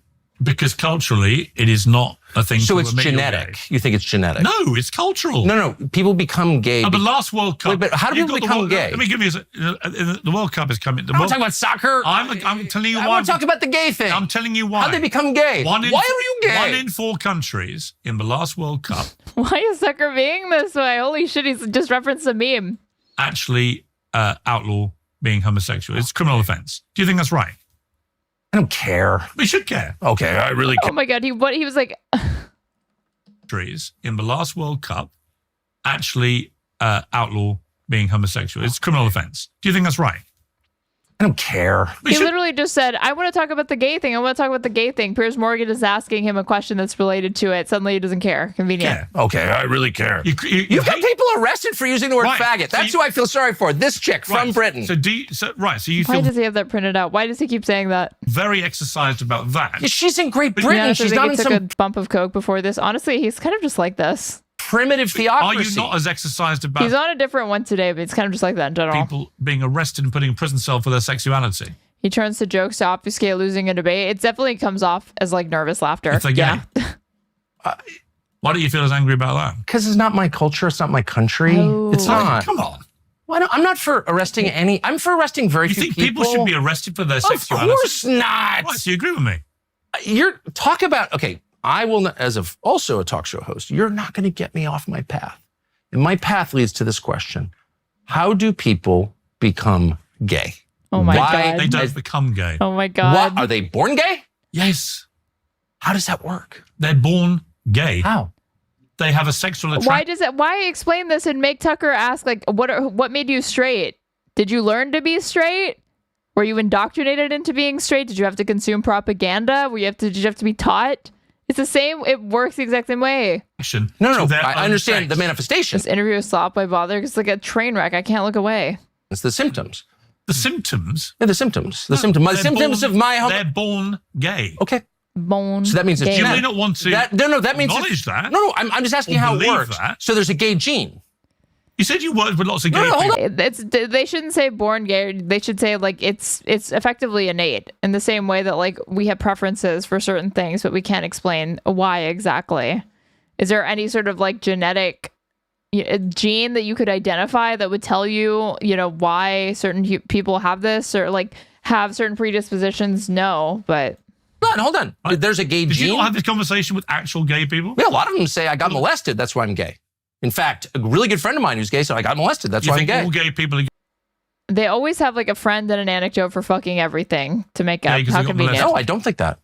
But I am wondering. I don't know the answer. I love to talk to him and say, wait, Tucker, how long did it take you to realize you were gay? And what a cut. I mean, this is like a guy who's like a prep school fancy lad boy with a bow tie. I think he knows a thing or two about this. He's just playing dumb and not even doing a good job at it. Answer. But I would say the absolute vast majority of gay people are gay because they are actually attracted to members of their own sex. No. But again, that's a manifestation. That's a natural thing. You're not. Let's just do science for 30 seconds. Let's do science for 30 seconds. I would love to have that as a sound drop. Of course, you're right. That's the definition of gay. I'm attracted to someone of my same sex. Do you believe that? Do I believe that they're attracted to people from their own sex? Yes. Well, obviously, they have sex with them. Okay. So that's what attraction is. So what's the big deal? Why'd you care? My question, because the self-reported incidence of it has risen. So we were told 30 years ago, and I have a good memory, it's about 10%. But the actual because people were being mercilessly listen. But the self-reported rate was like 5%. Then it's 10%. Now it's like 30%. So my question is, were they all born that way?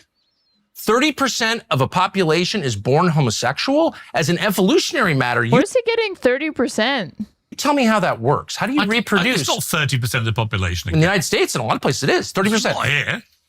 Not 30%. Way higher here based on the vibe. What is way higher? Based on the vibe. Okay, I thought he was about to say that there's like some sort of self-reporting data that shows that Gen Z, maybe like a particular generation and subset of the population, up to 30% is saying that they identify as some sort of like queer identity. But no, not even. Literally just based off the vibe. Not here. Not 30%. Way higher here based on the vibe. What is way higher is the number of people compared to 30. But where does it come from? 30 years ago. Is it genetic? I think it's like 2%. Where's the gene? 30 years ago, gay people were persecuted. I know. I've heard the story. No, we were commemorating Stonewall the other day at my house. I'm on board with all of it. Yeah, Tucker Carlson was definitely, commemorating Stonewall. Yeah. That's what he was doing at his house, right? Candlelight Vigil, we always do it every year. Every February 9th, I arrest my kids in this kind of mock Stonewall thing. What do you do if one of your kids... They say, I just want to be free, and then I unlock the handcuffs. What happens if one of your... I'm becoming increasingly convinced of the chatter that said he did a fucking bump before this. Kid says they're gay.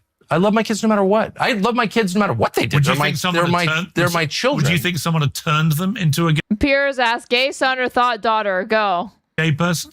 Or would you accept them as a I'm a natural journalist, so I actually want to know what the real answer is, not the bullshit propaganda answer. What would you say to them? I don't know. That's why I'm asking you. You say people are born gay. You what you would do. You don't want to answer because you don't have an answer because you know that your answer is bullshit. No, my answer is correct. That they're born that way. They're born gay. Then is there a gene for it? And you know there isn't. So tell me, a gene. It's the code that determines your physical and emotional characteristics. You have blue eyes because you have a gene for blue eyes. Right.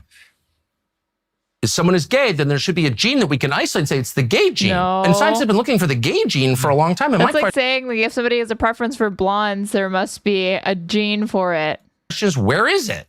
I'm waiting on my gay gene. I ordered a gay gene, and it hasn't arrived yet. Waiter, where's my gay gene? Sounds to me like you might be. Yeah, I'm waiting for my gay gene. And if there isn't a gay gene, then it's totally within bounds. It's not homophobia. It's not hate. I don't want to arrest people in Liberia or whatever the hell you're talking about. I just want to know, what is this? And no one will answer the question. And I don't know why. He's just asking questions. Weird, right? Why can't we have a non-emotional conversation with, why are you gay? As they say in Nigeria, why are you gay? And no one... It's not in Nigeria. He's literally just referencing that one meme clip. will answer it. Well, in Nigeria, it's a criminal offense to be gay. I don't know. You think there aren't gay people in Nigeria? I haven't been there in a while. Of course there are gay people in Nigeria. Where does Tucker ever been to Nigeria? What? Where they come from? But they can't admit and you they're can't gay, answer the question. Because if they admit they're gay, they get put in prison. That can't be right? You're a guy. Oh, you shouldn't be putting someone in prison because he says he's gay. Of course, I mean, these are the same people that talk about the brutality of the Middle East. Maybe Tucker has backed off that a little bit because he does disingenuously pretend to care about Palestinians, so he can be even more anti-Semitic. But the first thing that they'll always point to as a rights deprivation is they like to throw gay people off roofs, and it's like, is that really that far off than what you want here? Against that, right. I mean, please. Not because he says he's gay, but because he's gay. In extreme third world, you guys don't bring Nigerians here, do you? We have a lot of Nigerians here. What? You import gay haters into your country? I thought you were for the gays. Oh my God, this fucking pearl clutching. Serious, why would you import? You're just telling me that the Nigerians are... My guess is he's a total lush and a drink. Yeah, maybe he's a wino. Bad, you said you basically hate Nigerians. As you know, moving on to racism. I mean, that never went away. That's always lurking, not even below the surface. Tucker's pretty open about it. I mean, they're talking about great replacement shit. There are lots of countries around the world with different laws to hear, different But why rules, would you import them? cultures, If you love the gays, ideology. why would you... You're not importing them. They're just fucking moving and you're naturalizing them. Okay, that was Tucker Carlson putting Piers Morgan's views on free speech to the ultimate test, brought to you by cocaine. Back to this.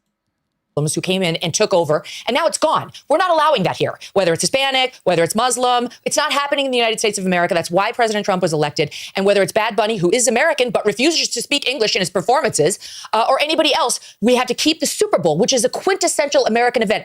Football, that kind of football, is ours. They call it American football. And the halftime show and everything around it. Literally the most boring game ever. I cannot tell you how not interested I am in watching that particular sport. It is so boring. They're constantly stopping. The game feels like it's 6 hours. I don't understand the scoring system. I don't know how anybody can like football in general, and especially don't understand how people like it over basketball, which is like constantly scoring. It needs to stay quintessentially American, not Spanish, not Muslim, not anything other than good old-fashioned American apple pie. There should be a meatloaf, maybe some fried chicken, and an English-speaking performer. She wants to fucking smile. She's not even pulling off this grift well. I don't doubt that she holds this much animosity and racism like in her heart of hearts, but this is so contrived. Look, she's like trying to hold back smiles. Spanish, not Muslim, not anything other than good old-fashioned American apple pie. There should be a meatloaf, maybe some fried chicken, and an English-speaking performer. That's what the Super Bowl should be. Okay, two things.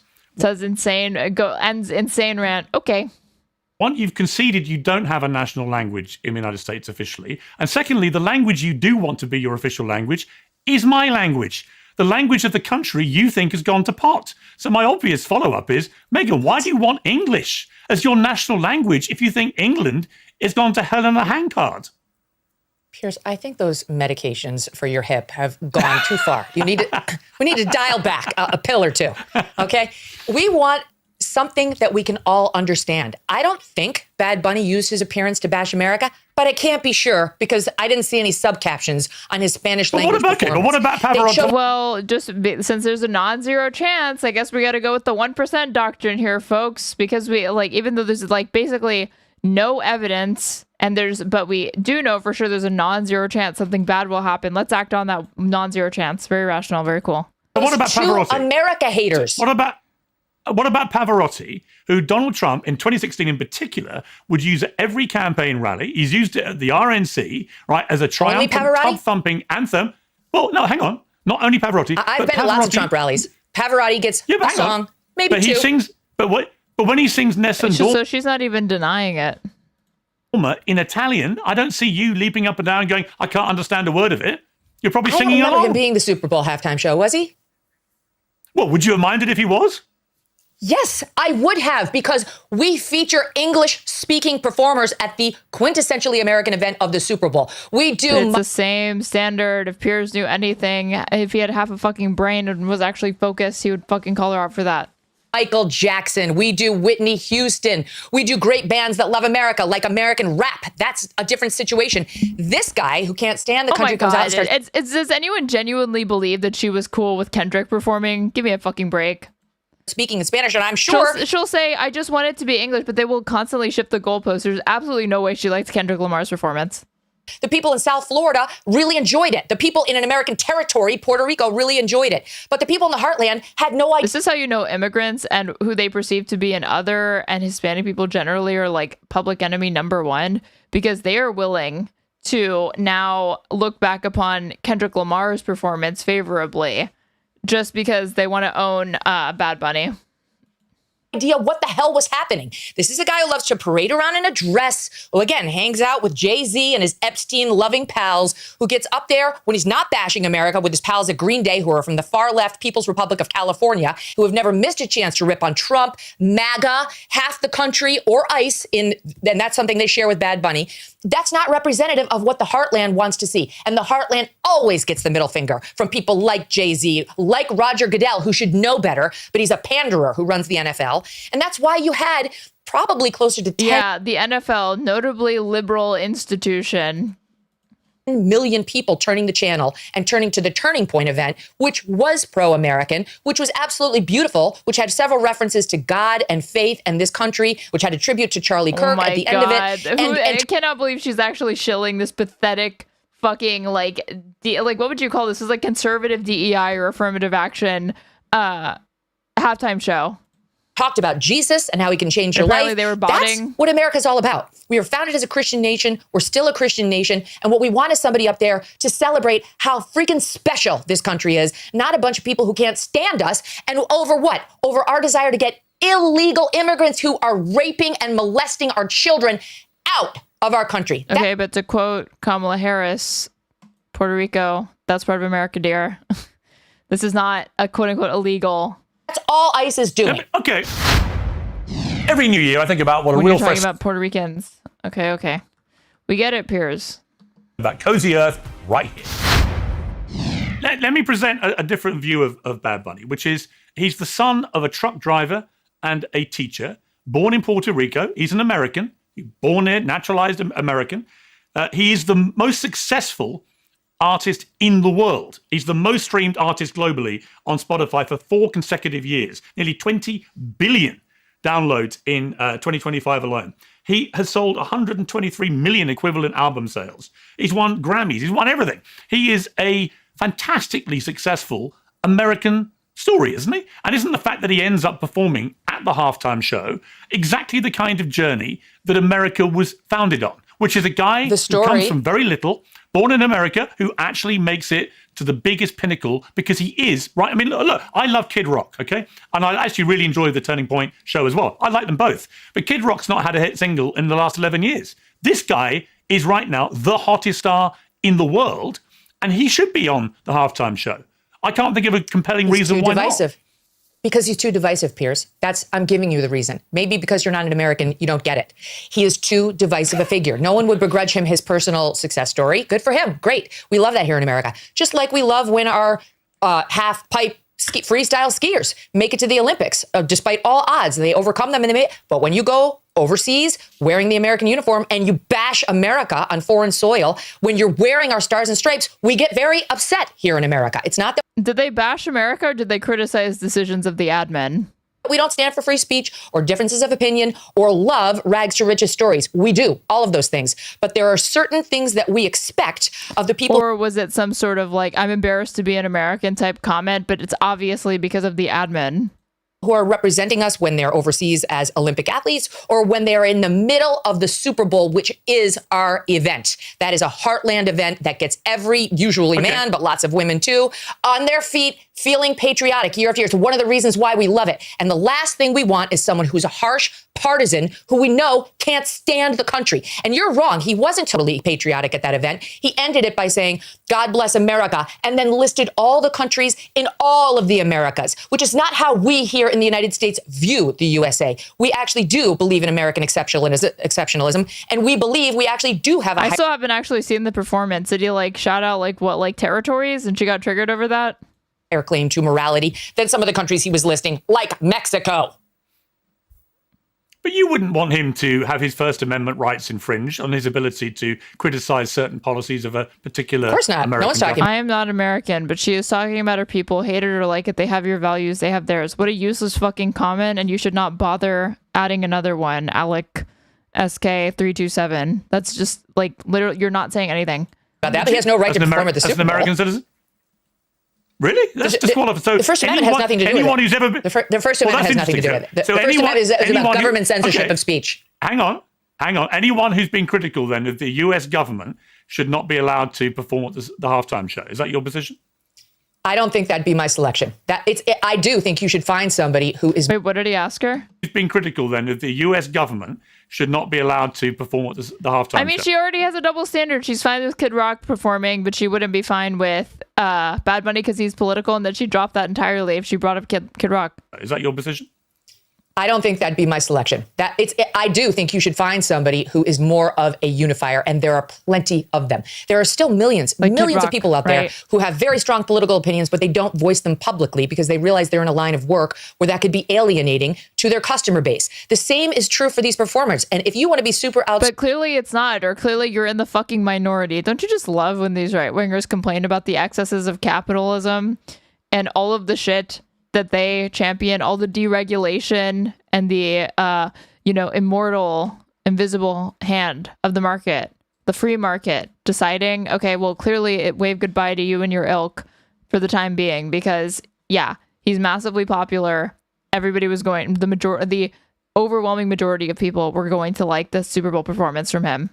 Spoken. If you want to be a Jane Fonda, then go for it. But don't expect yourself to be placed in the middle of what's supposed to be a nonpartisan event and be a so-called unifier. We put up with this year after year after year. But right now, we're in a serious battle over immigration enforcement, something the country voted for overwhelmingly. And to pick two acts who are as outspoken against that as these two and plop them in the middle of the event is a middle finger by Roger Goodell. It's picking a side in the most divisive. It's picking the side of money.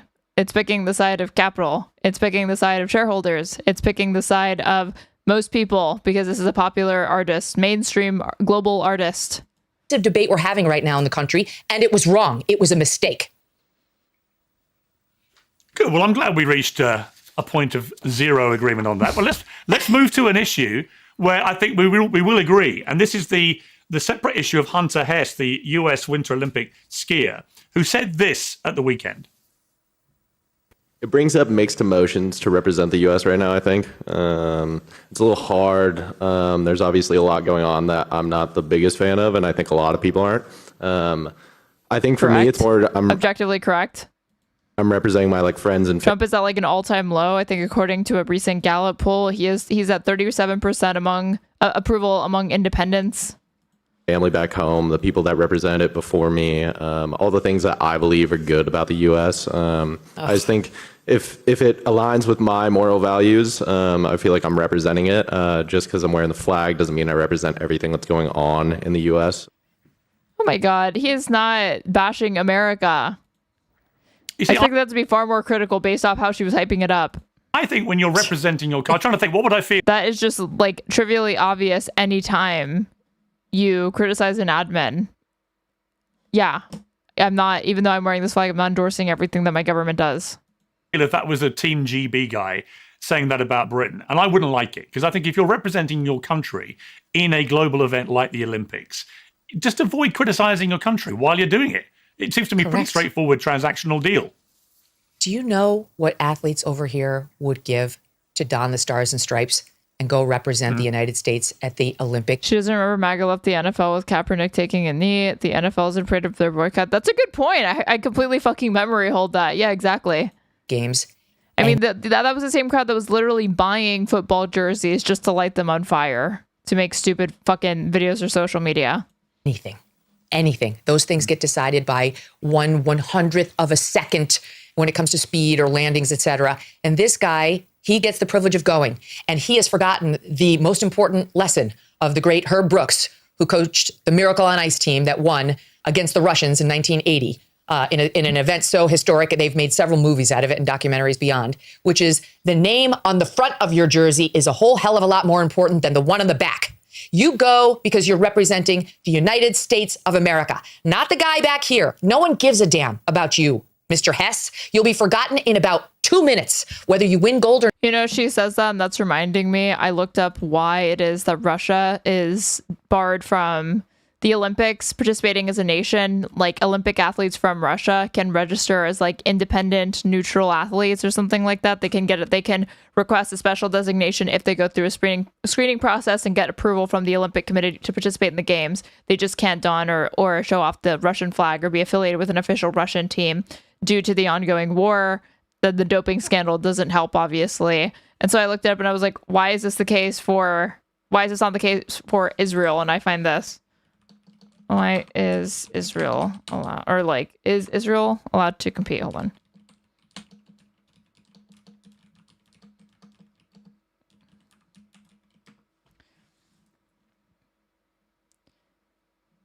It was this, and this was very fucking depressing. Winter Olympics. Why aren't Palestine competing, and why is Israel banned? This was published May 9th of this year. Over 3,500 athletes from 93 countries are competing for glory at this Winter Olympics, with 195 medals across 16 different disciplines up for grabs. But at previous games, global politics tends to overshadow the sporting action. While the IOC, or International Olympic Committee, which governs the games, aims to stay as far away from politics as possible, that becomes difficult when even the list of nations competing asks awkward geopolitical questions. As at previous Winter Olympics, there will be no athletes representing Palestine, while Israel is allowed to field a delegation despite its invasion of the Gaza Strip. So I'm like, how do they reconcile this? Because if you're barring Russia from appearing on the basis of their flagrantly illegal military actions, which obviously I don't agree with I condemn the fucking Russian invasion into Ukraine, but Israel is doing a genocide, so that is worse than an invasion and an unjust war. Hostilities were formally paused when a ceasefire came into effect last October. Ceasefire. But strikes and killings have continued. More than 90% of Gaza's population remains displaced. The Palestinian Football Association has reported that, this was the saddest part to me, at least 800 athletes and sporting officials have been killed since the war began, genocide, in October 2023, including more than 100 children. But just that, right? 800 athletes at least killed. And then what's the reason for this? So why is Israel allowed to compete at the Olympics? So the IOC has taken the position that the conflict between Israel and Hamas is quote unquote not comparable to that between Russia and Ukraine. And it's like, yeah, I agree. It's worse. It's a genocide. Russia and its ally Belarus were suspended by the IOC in October 2023 as a consequence of Russia's war on Ukraine, specifically its decision to take over the sporting authorities of several Ukrainian regions it occupied, which the IOC said violates the territorial integrity of the NOC of Ukraine. That formal suspension cut off the Russian Olympic Committee from all Olympic funding and meant no Russian or Belarusian athletes could represent their country at the next Olympic Games in Paris. Instead, some individuals competed as neutral athletes under a neutral flag, and any medals they won did not count towards the official table. An IOC spokesperson said before the Paris Games that the Israel-Palestine situation was quote-unquote not comparable. The relevant NOCs did not extend their area of jurisdiction over that of another NOC or outside their own area of jurisdiction. It is, and in that sense, I agree with them. Like, yeah, Israel has effectively illegally annexed the Gaza Strip and the West Bank. They're never ending that occupation. So they're like, there can't be an invasion when it's your own fucking country. It is beyond our remit to react to any conflict or war situation between countries. This is the pure realm of politics. The IOC's decision was met with anger from the Palestinian NOC, which sent a letter to the IOC prior to the Paris Olympics accusing it of quote-unquote double standards. In September 2025, the IOC confirmed that Israel would not face a similar ban from the Milano Cortina Olympics this February. A statement said the IOC deeply believes that differences between nations must be resolved through dialogue, not violence. Thank you for that throwaway nothing platitude. The IOC is concerned by the disruption of competitions across the world, the restriction of access to host countries for athletes, and the boycotting and cancellation of competitions due to political tensions. These actions deprive athletes of their right to compete peacefully and prevent the Olympic movement from showing the power of sport. But they can compete peacefully as independent, neutral athletes, which you force the Russian and Belarusian athletes to do because of the sins of their country, which I'm not even saying is inappropriate, but then be consistent with the standard. Or not, that's the truth. But your bad behavior about your country and the flag that you have been sent to represent will be remembered for a long time. You have single-handedly managed to alienate more than half the country, because it's not just conservatives who are outraged at this. There are still a lot of... It's like total projection, total self-report. You've outraged half the country over this? No. He may have gotten the majority of voters, but that does not mean he got the majority of Americans. And half of America is not pissed off about the Bad Bunny performance. It was well received. Regular, moderate, liberal Americans who don't... You guys are watching on Twitch. Ad starts in 2 minutes. If you want to save yourself, you can subscribe to me using your Amazon Prime sub or buying one for $5.99, I believe. Or maybe you'll be lucky enough to be gifted a sub in my chat if somebody is feeling so generous this night. Like this crap. If you can't represent the country proudly, don't go. And he says, oh, I'm representing my family and my friends. They don't have the power to let you wear those stars and stripes. They are not empowered to grant you that uniform. Yeah, the most watched to date ever Super Bowl performance. And let you say you represent the United States of America and run in the red, white, and blue, or ski in the red, white, and blue. They can't do that for you. Your friends and family can give you the hot cocoa when you come in from the mountain, but they can't give you the stars and stripes and America on your back. So if you can't represent that country proudly, get that jersey off of your back and give it to someone who can. I think I speak for most Americans when I say we'd rather lose. We'd rather come in third or second or not place at all. But what does that tell you that an Olympic athlete is willing to speak out against the ongoing political turmoil domestically and abroad that the United States is actively contributing to, complicit in, etc., and they don't fear any sort of repercussions for their career? Because that will obviously stay the hand of a lot of Olympic athletes that would otherwise speak up whenever they feel that there's ongoing rights deprivations in their countries or things that are going on domestically that they don't agree with, if they're anti-war, etc. Like, it tells you that maybe your candidate, your guy, Donald J. Trump, is just not as popular, not so hot with the general public if he felt safe enough to make that statement. These people train their whole life, okay? I'm not trying to say they're unprincipled, but the idea that they're going to risk their careers because they're only risking things by speaking out there, even with how unpopular Donald Trump is, it's still a liability. Talent companies can drop them. They could lose sponsorship offers or never receive ones that they were in consideration for, unbeknownst to them.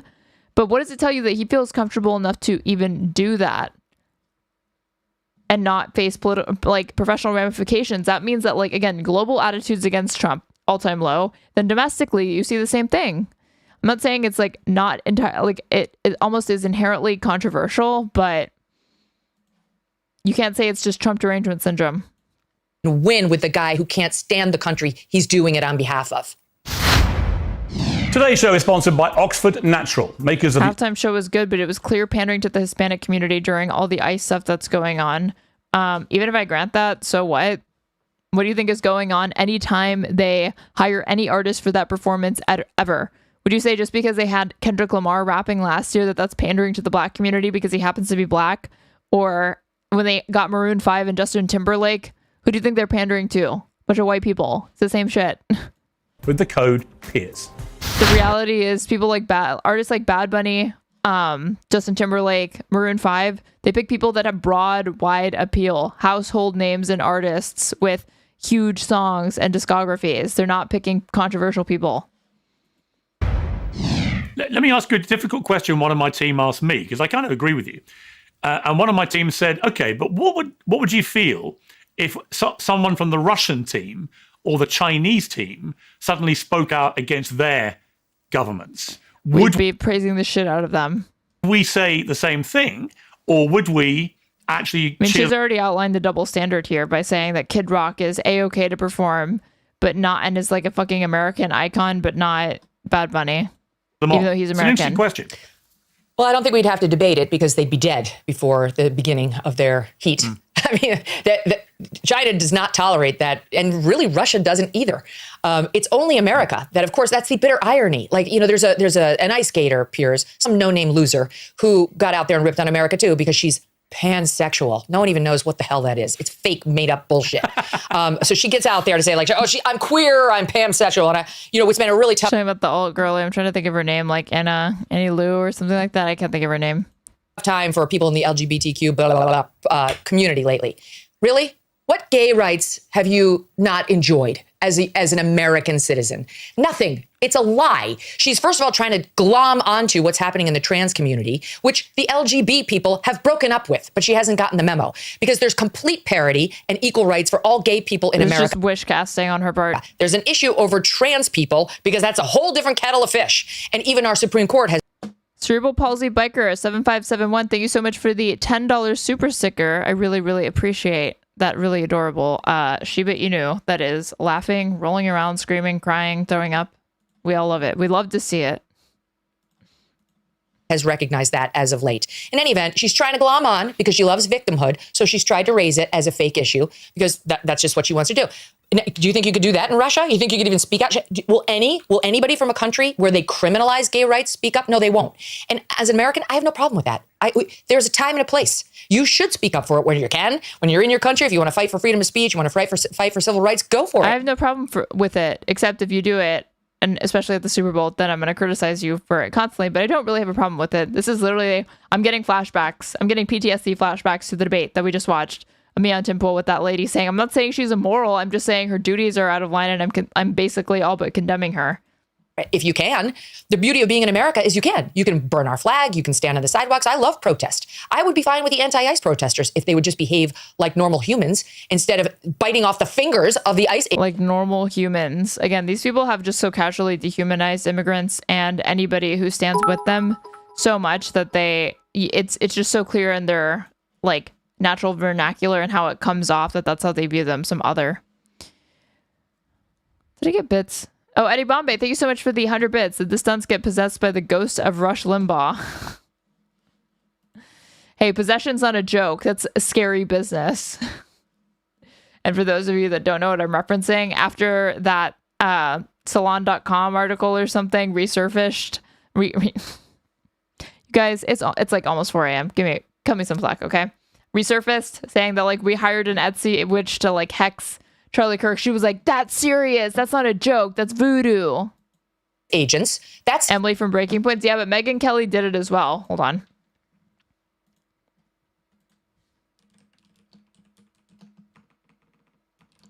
Kirk, Megyn Kelly, if I put like hex.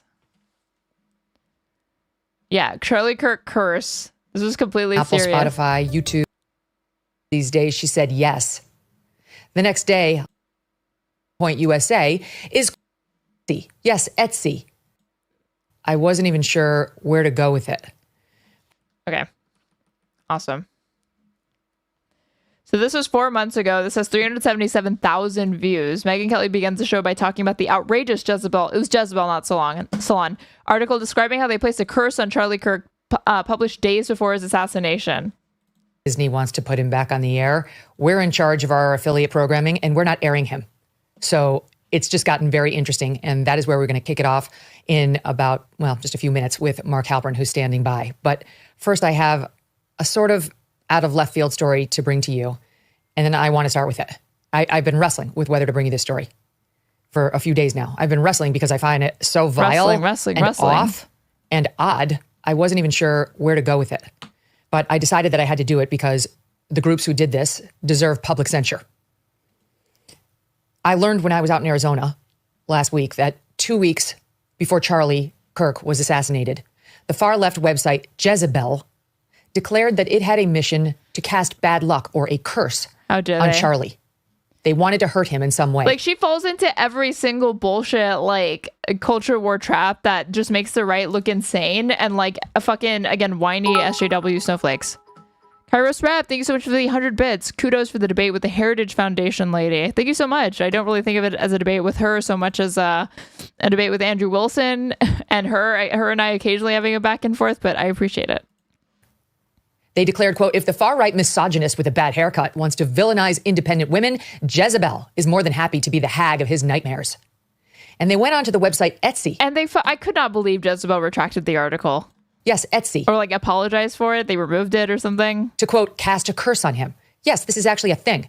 Etsy, the website known for making arts and crafts on demand, will happily cast a hex through its witches, who you can hire, on someone if you ask them to. The Jezebel crew was delighted to discover, quote, it's not uncommon for the so-called witches on Etsy to channel their energy toward thwarting Republicans.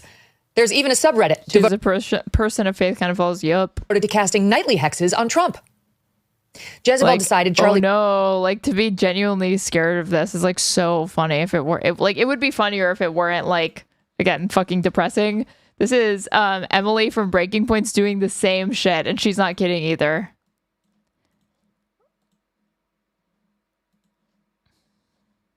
Some Etsy witches to curse Charlie Kirk. And now they have an editor's note attached to the story that said, the story was published on September 8th. Jezebel condemns the shooting of Charlie Kirk in the strongest possible terms. We do not endorse, encourage, or if it's just an editor's note, that's fine. Excuse political violence of any kind. But you know what's fascinating to me about that post is they say we do not, quote, encourage political violence of any kind. Fascinating. Because they published a story on the internet that said, we paid some Etsy witches to curse Charlie Kirk. That can mean one of two things. It's a joke or it's real. And if you are actually paying... Dude, like, she hides this on the fucking show, but she wiles out because holy shit, you would not get you get some impression that she has these like kind of weird beliefs, but this is absolutely fucking like... This would get her laughed out of the Breaking Point studio, rightfully so, and I think she knows that, and that's why she saved it for after party with Emily. Which is to curse Charlie Kirk. You were engaged in something that is very real. And it's something we've talked about on the show in the context of the quote, re-enchantment discourse. What are you talking about? What re-enchantment discourse, dude? I'm terminally online. I have no idea what you're talking about. Charlie talked about this, by the way. The supernatural. He warned us. The spiritual world is real. It's real. Christians should be honest about how real it is, because if we are not honest about how... Yeah, there's a real plague in this country of Christians feeling afraid to speak up about their insane, stupid beliefs that are based on literally nothing. How real it is. People end up thinking that it's just a funny joke to say, we paid some people who believe they are witches and engaged in witchcraft to put a curse on a young husband, father, and son. Correct, Emily. That's very funny. Objectively very funny, yes. Don't mess with that stuff. Because it's real. She like really thinks that she's like making like such a good point here. Again, this shit must hit so good if you're stupid and a massive simp. So insane that Emily has a fucking career, man. The bar's in hell. I have a problem with that. That's not protest. That's criminality. So these people who want to go over there... Like Harry Potter shit. It reminds me of like, you know, parents, like my classmates' parents freaking out like over them reading Harry Potter, the ones that were like highly religious. And criticize China or criticize Russia. Okay, you should do that in your countries. You should do that when and if you can. And if you can't, it's a much bigger problem. The Iranians are dealing with that right now. As Americans, we can criticize our government to high heaven anytime we want to. All over our airwaves, in our thoughts, on our streets. In our thoughts? So that's literally... Wow, what freedoms we have in this country. Did you know that they haven't gotten to the point where there's thought crimes? happens every day. That's part of what's so gorgeous and awesome about our country. But these know-nothings don't understand that. The same people that were saying that it's witchcraft and the devil's work is contained in the pages of Harry Potter, the same people that love her now, much like Putin, who literally praised J.K. Rowling because she's a fucking TERF and a transphobe. That and want to go over there and tell audiences that include people from China and elsewhere about our human rights violations, which are amorphous and unnamed, like from this queer pansexual. Megyn, as you know, I love you, and I particularly love you when you're on such feisty form, and I love arguing with you, actually, apart from anything else. But not everyone is a super Megyn Kelly fan. You've been taking a lot of flack recently, and I want to play a clip from Kara Swisher from the podcast Pivot she does with Scott Galloway, who's actually coming on my show a little later today. So I want to get your response to this. Hey, Megyn, good to give you Megyn's message is kind of falling flat after murder of Pretty and Good. Not with their audience. She's still one of the largest conservative podcasters that there is, especially on YouTube. But to normal people, you know, the majority of Americans, like 70%, yeah, she's fucking insane. Okay. You'll attack me and not Scott, who's appropriately critical of you, but that's fine. Whatever you want, girl.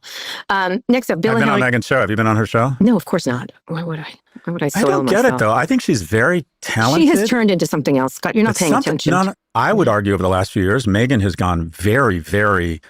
Pocket monsters are real. They attack Christians. Conspiracy theory, and has decided the more insane, incendiary shit I say, is it that she's making money, or has she seriously lost her shit? Yeah, I don't know. Megyn, they think you've gone bonkers. What is your response before I speak to Mr. Galloway a little later? I mean, I'd love to know what his examples are of that, because I'm the least conspiratorial person on camera. I believe we did land on the moon. I believe the Saudis were behind 9/11. I believe that Lee Harvey Oswald killed JFK. That's something my detractors want to say about me because they don't think I'm critical enough of Candace Owens. That's really what it's about. But let me tell you why Kara Swisher actually doesn't like me. Because Kara Swisher is embarrassed. Just bringing up my name triggers her because we used to be friends. And I was going to go on her podcast. And I was booked for, I think, a Tuesday. And the previous Friday, my sister, who was only 58 years old, died. And my assistant sent Kara Swisher an email saying, Megyn suffered a family emergency and she's not going to be able to make your podcast on Tuesday. And Kara Swisher responded by mocking me, saying she didn't believe that I had a family emergency and she thought I was too afraid Post receipts or shut the fuck up. Go on her podcast because I'd been in the news as being a controversial person for saying the COVID vaccine was causing deadly myocarditis. Sorry, she fucking lies about everything and there's no reason for me to take, or anyone to take her at her word for this. Teenage boys, which we now know was a fact, and I was right about it. And when ultimately... Teenage boys, by your standard, Megyn, aren't they just barely legal boys, right? 3 days later, when I got back on Monday and it became national news, my sister had died, did she send an email saying, I'm very embarrassed for saying that. I'm very sorry. Does she believe in COVID? What do you think? Probably not. Suggesting she didn't have a family emergency and that she was just afraid of me. No, she didn't. She wasn't sorry. She had made a fool out of herself and she's been avoiding me ever since. That's Kara Swisher's problem.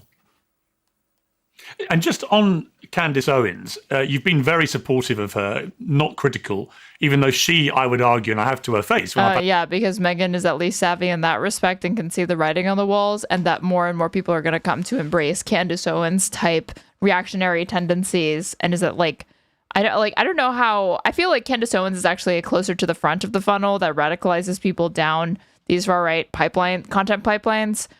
Surprisingly, even though her views are already very, very extreme. But yeah, Megyn Kelly can at least recognize that Candace is the way forward.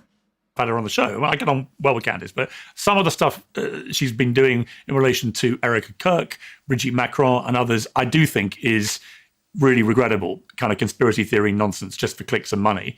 Yeah, but the other stuff was great, like when she went viral for pissing on George Floyd's grave after he was brutally killed by Derek Chauvin.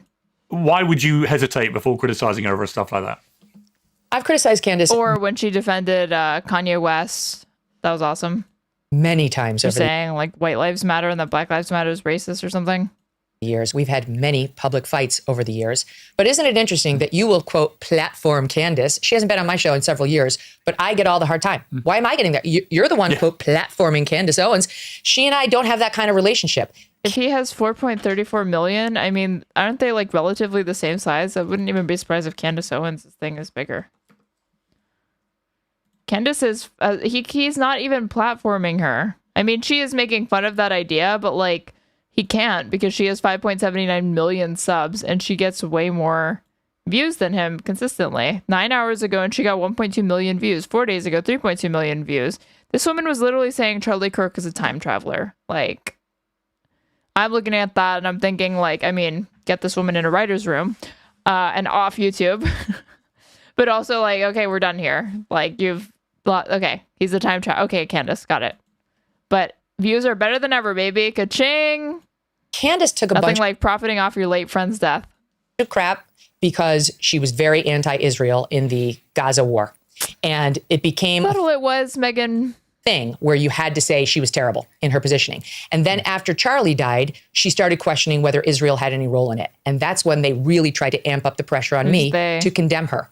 And I refused because Charlie was starting to have serious questions about Israel, not just its role in the Gaza war. No, he wasn't. There was literally like no sign of that.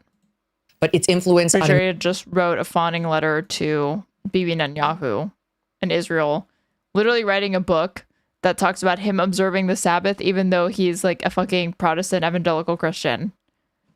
The dude was constantly doing the bidding of capitalists or trying to attract new capitalists to do the bidding of. Bootlicker till the day he fucking was killed. American politicians, something he and I spent hours and hours discussing. So I had no problem with Candace Owens asking those questions. And I refused to condemn her because I was under pressure from these people who wanted me to. And then that morphed into then everything Candace said thereafter, with which I may or may not have had serious problems, that I had to, where's the condemnation? And it was all really about the Israel thing. And I'd rather die than bend the knee to these people. I'd rather die than bend the knee. It won't happen. I didn't raise my fist and say BLM. No, you just retracted your comments that you made about blackface so you could save your ass at NBC, right? You bowed down to the woke mob, you apologized, and it didn't even fucking work. It came off as disingenuous, and you were terminated after because people stopped watching your fucking show, which was probably already bound to get low ratings because you got kicked off Fox. And I'm not going to condemn the people they want me to. So, like, again, she said she didn't send solidarity with BLM. No surprise there. But she'll never bring up the fact that she literally kowtowed to the woke mob and like, it didn't even work out insofar as it didn't get her public credibility back. Obviously, if she got cut a fucking $30 million check, even though she was furloughed and not working because they just paid her out of the rest of her contract, and like she's like actually like a massive recipient of corporate welfare. Condemn just so that I can get a little pat on my head from them. Her backdrop makes it look like she's a Valentine's Day chocolate candy saleswoman. It looks like a Zoom background. It's supposed to look luxe, I guess, but it looks so cheap. It's not important to me. What's important to me is I live free. And that, frankly, is what it means to be American. So brave, Queen. Megyn Kelly, that is precisely why I am so fond of you. Thank you very much indeed for coming on Uncensored and giving me such a fantastic interview. Lots of love. Well, joining me now is the host of the Daily Wire's Michael Knowles Show, Michael Knowles, Jack Posobiec, the senior editor at Human Events. Oh my God. Okay.